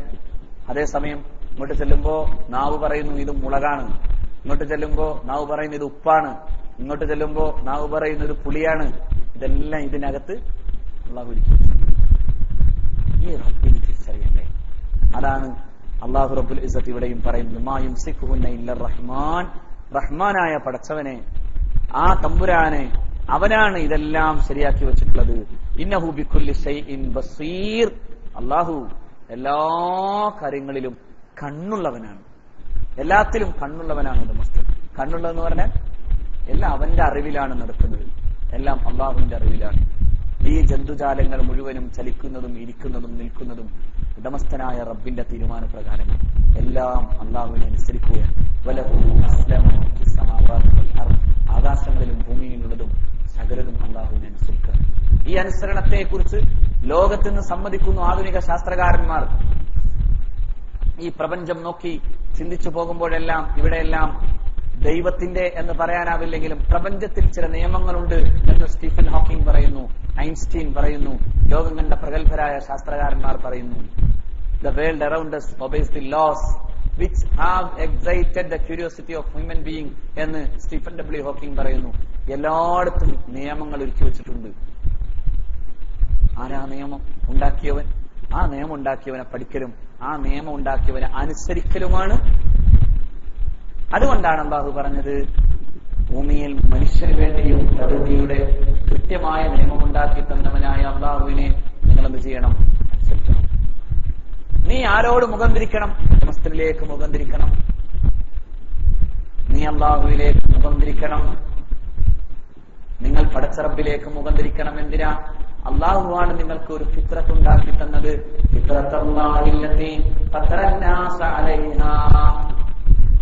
മനുഷ്യരെ മുഴുവനും ഒരു ഫിത്രത്തിലാണ് പടച്ചതമ്പുരാൻ സൃഷ്ടിച്ചത്. അല്ലാഹു ആ ഫിത്രത്തിനെ കൃത്യമായി അറിയുന്നവനാണ്. അതുകൊണ്ടാണ് മനുഷ്യനോട് അല്ലാഹുവിനെ അനുസരിക്കുകയും അല്ലാഹുവിന്റെ പദ്ധതികൾ, അതായത് അല്ലാഹുവിന്റെ നിർദ്ദേശങ്ങളെ പാലിക്കുകയും ചെയ്യണമെന്ന് പറയാൻ കാരണം അല്ലാഹു ഒരു ഫിത്രത്താണ് മനുഷ്യനെന്ന്. ആ ഫിത്രത്ത് പഠിപ്പിച്ചു തന്ന പ്രവാചകരെ അംഗീകരിക്കൽ നമുക്ക് നിർബന്ധമാവുന്നതുകൊണ്ടാണ്. നിങ്ങൾ അല്ലാഹുവിലേക്ക് മുഖം തിരിക്കുക. അല്ലാഹു നമ്മളെ അങ്ങനെ ആക്കട്ടെ. പിന്നെ അല്ലാഹു തന്നെ പറയുന്നു, ആ ഫിത്രത്തിനെ അല്ലാഹ് മാറ്റൂല, പക്ഷെ നിങ്ങൾ മാറ്റിയാൽ അതോടെ തകരും. ശരീരത്തിലേക്ക് കള്ളു കുടിച്ചാൽ ഫിത്രത്തിന് മാറ്റം ഉണ്ടാക്കാണ്. എന്താ ഫിത്രത്തിന് മാറ്റം? നോർമലി ഈ ആൽക്കഹോൾ ലിവറിനെ ഏറ്റവും മോശമായി ബാധിക്കുന്നു. അത് ശരീരത്തിലേക്ക് ചെല്ലുമ്പോൾ ശരീരം പരമാവധിയൊക്കെ പണിയെടുത്ത് നോക്കും, രക്തത്തിൽ കലരാതിരിക്കാൻ നോക്കും. അതെങ്ങനെയെങ്കിലും ഔട്ട് ചെയ്യാൻ വേണ്ടിയുള്ള പണിയെടുക്കുക. അപ്പോഴാണ് നമുക്ക് ഛർദ്ദിക്കാൻ വരും, വയറിളക്കം പിടിക്കും, അങ്ങനെയൊക്കെ ചെയ്തു നോക്കും. അത് ഒന്നോ രണ്ടോ തവണ ശരീരം ചെയ്യും, പിന്നെ രണ്ടാമതെന്താവും? അവസാനം ശരീരം അങ്ങ് സമ്മതിച്ചു കൊടുക്കും. അവ ശരീരം അങ്ങ് നശിച്ചു കൊടുക്കും. അപ്പോ മസ്തിഷ്കങ്ങളിൽ അതിന്റെ കീടങ്ങലുകൾ നടക്കും, ശരീരത്തിന്റെ ഓരോ ഭാഗത്തും അതിന്റെ കീടങ്ങലുകൾ നടക്കും. അങ്ങനെ അവസാനം ലിവർ അതിന്റെ പണി അങ്ങ് മുടക്കും. ലിവർ സിറോസിസ് പോലെയുള്ള മാരകമായ ക്യാൻസറുകൾ വന്ന് ഭവിക്കും. അങ്ങനെ ലിവർ ചുരുണ്ട് ചുരുണ്ട് കേവലം ഒരു കല്ല് പോലെ ഒന്നിനും കൊള്ളാത്തൊരു വസ്തുവായി മാറും. വയറു വീർത്ത് ഇങ്ങനെ മോശമായൊരു മരണത്തിലേക്ക് അവൻ അടുക്കും. അല്ലാഹു നമ്മളെ കാക്കട്ടെ. ഇതൊക്കെ കുടിക്കുമ്പോൾ നല്ല രസമാണെന്ന് തോന്നുന്ന ചെറുപ്പമുണ്ട്. നമ്മുടെയൊക്കെ കൂട്ടത്തിലെ സുഹൃത്തുക്കളും സഹോദരന്മാരും ഒക്കെ അങ്ങനെ ചെയ്യുന്നുവെങ്കിൽ നിങ്ങൾ പറയണം, ഇത് ഭൂമിയിൽ തന്നെ ഹലാക്കാണ്, അത് ആഖിറത്തിൽ അതിനേക്കാൾ വലിയ ഹലാക്കാണ്.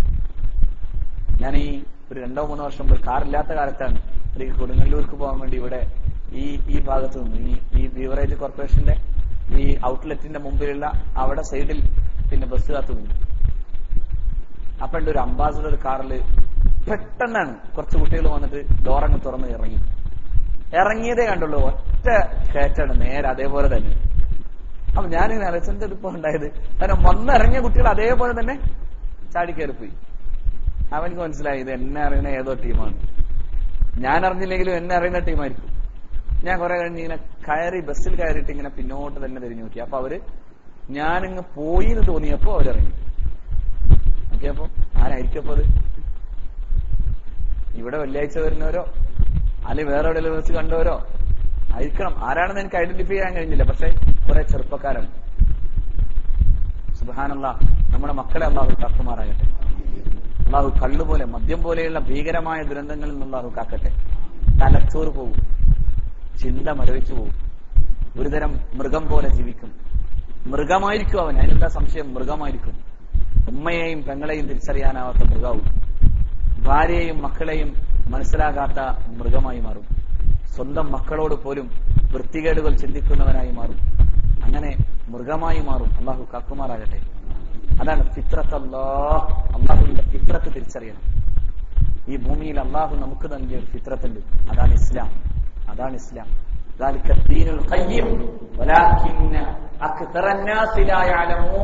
അതാണ് ദീൻ, അതാണ് മതം.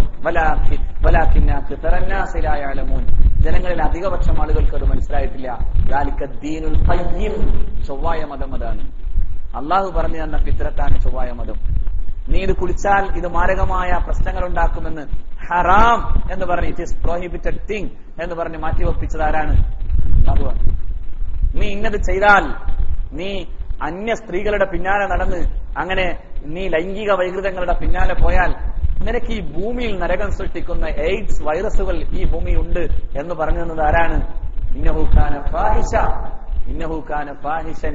അതിനർത്ഥം വെച്ചോടത്തൊക്കെ അതീതികളിൽ കാണാം, മരുന്നില്ലാത്ത വിധം ഭീകരമായ രോഗമാണത്. അത്ര ഭീകരമാണ് ആ രോഗം. മനുഷ്യൻ കണ്ടെത്തിയതിൽ വെച്ച് ഏറ്റവും ഭീകരമായ രോഗങ്ങളിൽ ഒന്നാണ് എയ്ഡ്സ്, അല്ലെ? ഒരു ഇമ്മ്യൂണിറ്റിയും പോലില്ലാതെ ഓരോന്നിനും ഓരോ രോഗവും കടന്നു വന്ന് ഇങ്ങനെ ഈ തൊലികൾ മുഴുവനും ഇളിഞ്ഞിളിഞ്ഞു പോയി.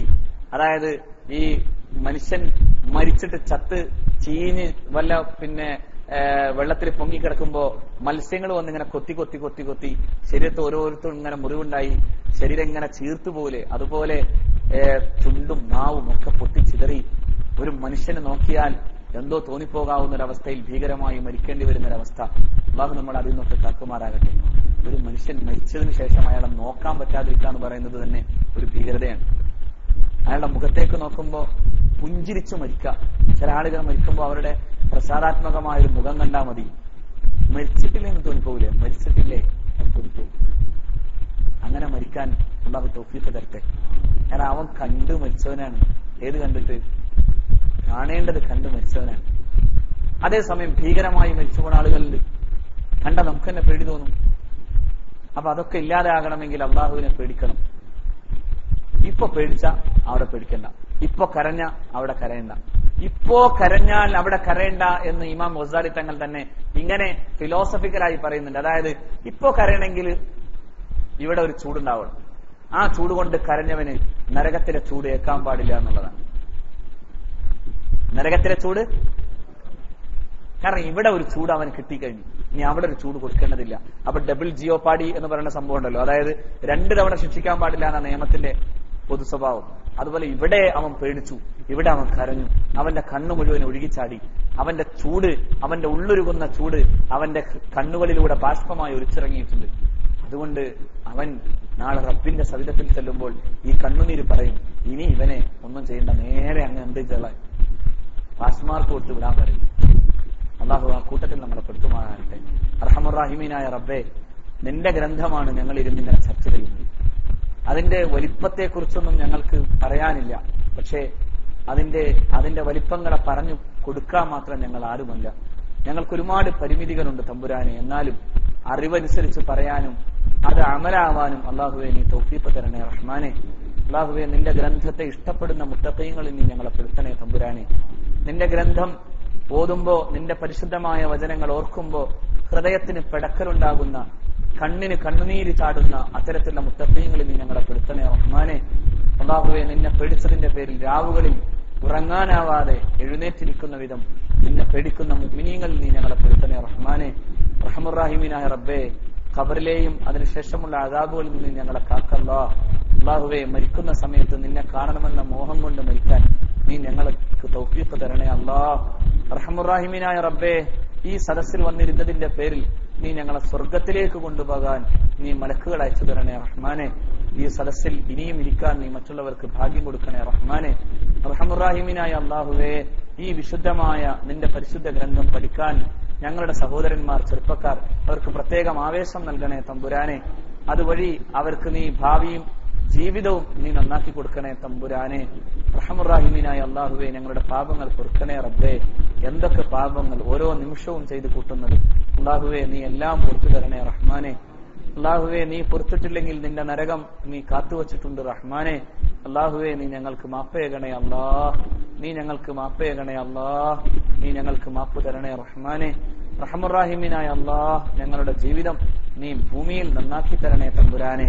കടങ്ങൾ, ബാധ്യതകൾ, പ്രശ്നങ്ങൾ എല്ലാം നീ ഒഴിവാക്കി തരണേ റഹ്മാനെ. ബിസിനസ്സുകളിൽ നീ ബറക്കത്ത് ചെയ്യണേ അല്ലാ. ബിസിനസ്സുകളിൽ ബറക്കത്ത് ചെയ്യണേ അല്ലാ. കടങ്ങൾ കൊണ്ട് തലകുനിക്കേണ്ടി വരുന്നൊരവസ്ഥ വരുത്തരുതേ അല്ലാ. ഞങ്ങൾക്ക് എല്ലാ കടബാധ്യതകളിൽ നിന്നും മാറി നിൽക്കാനും അതിൽ നിന്ന് രക്ഷപ്പെടാനും നീ തൗഫീഖ് തരണേ റഹ്മാനെ. ഭൂമിയിലെ ഇസ്സത്ത് നീ നൽകണേ അല്ലാ.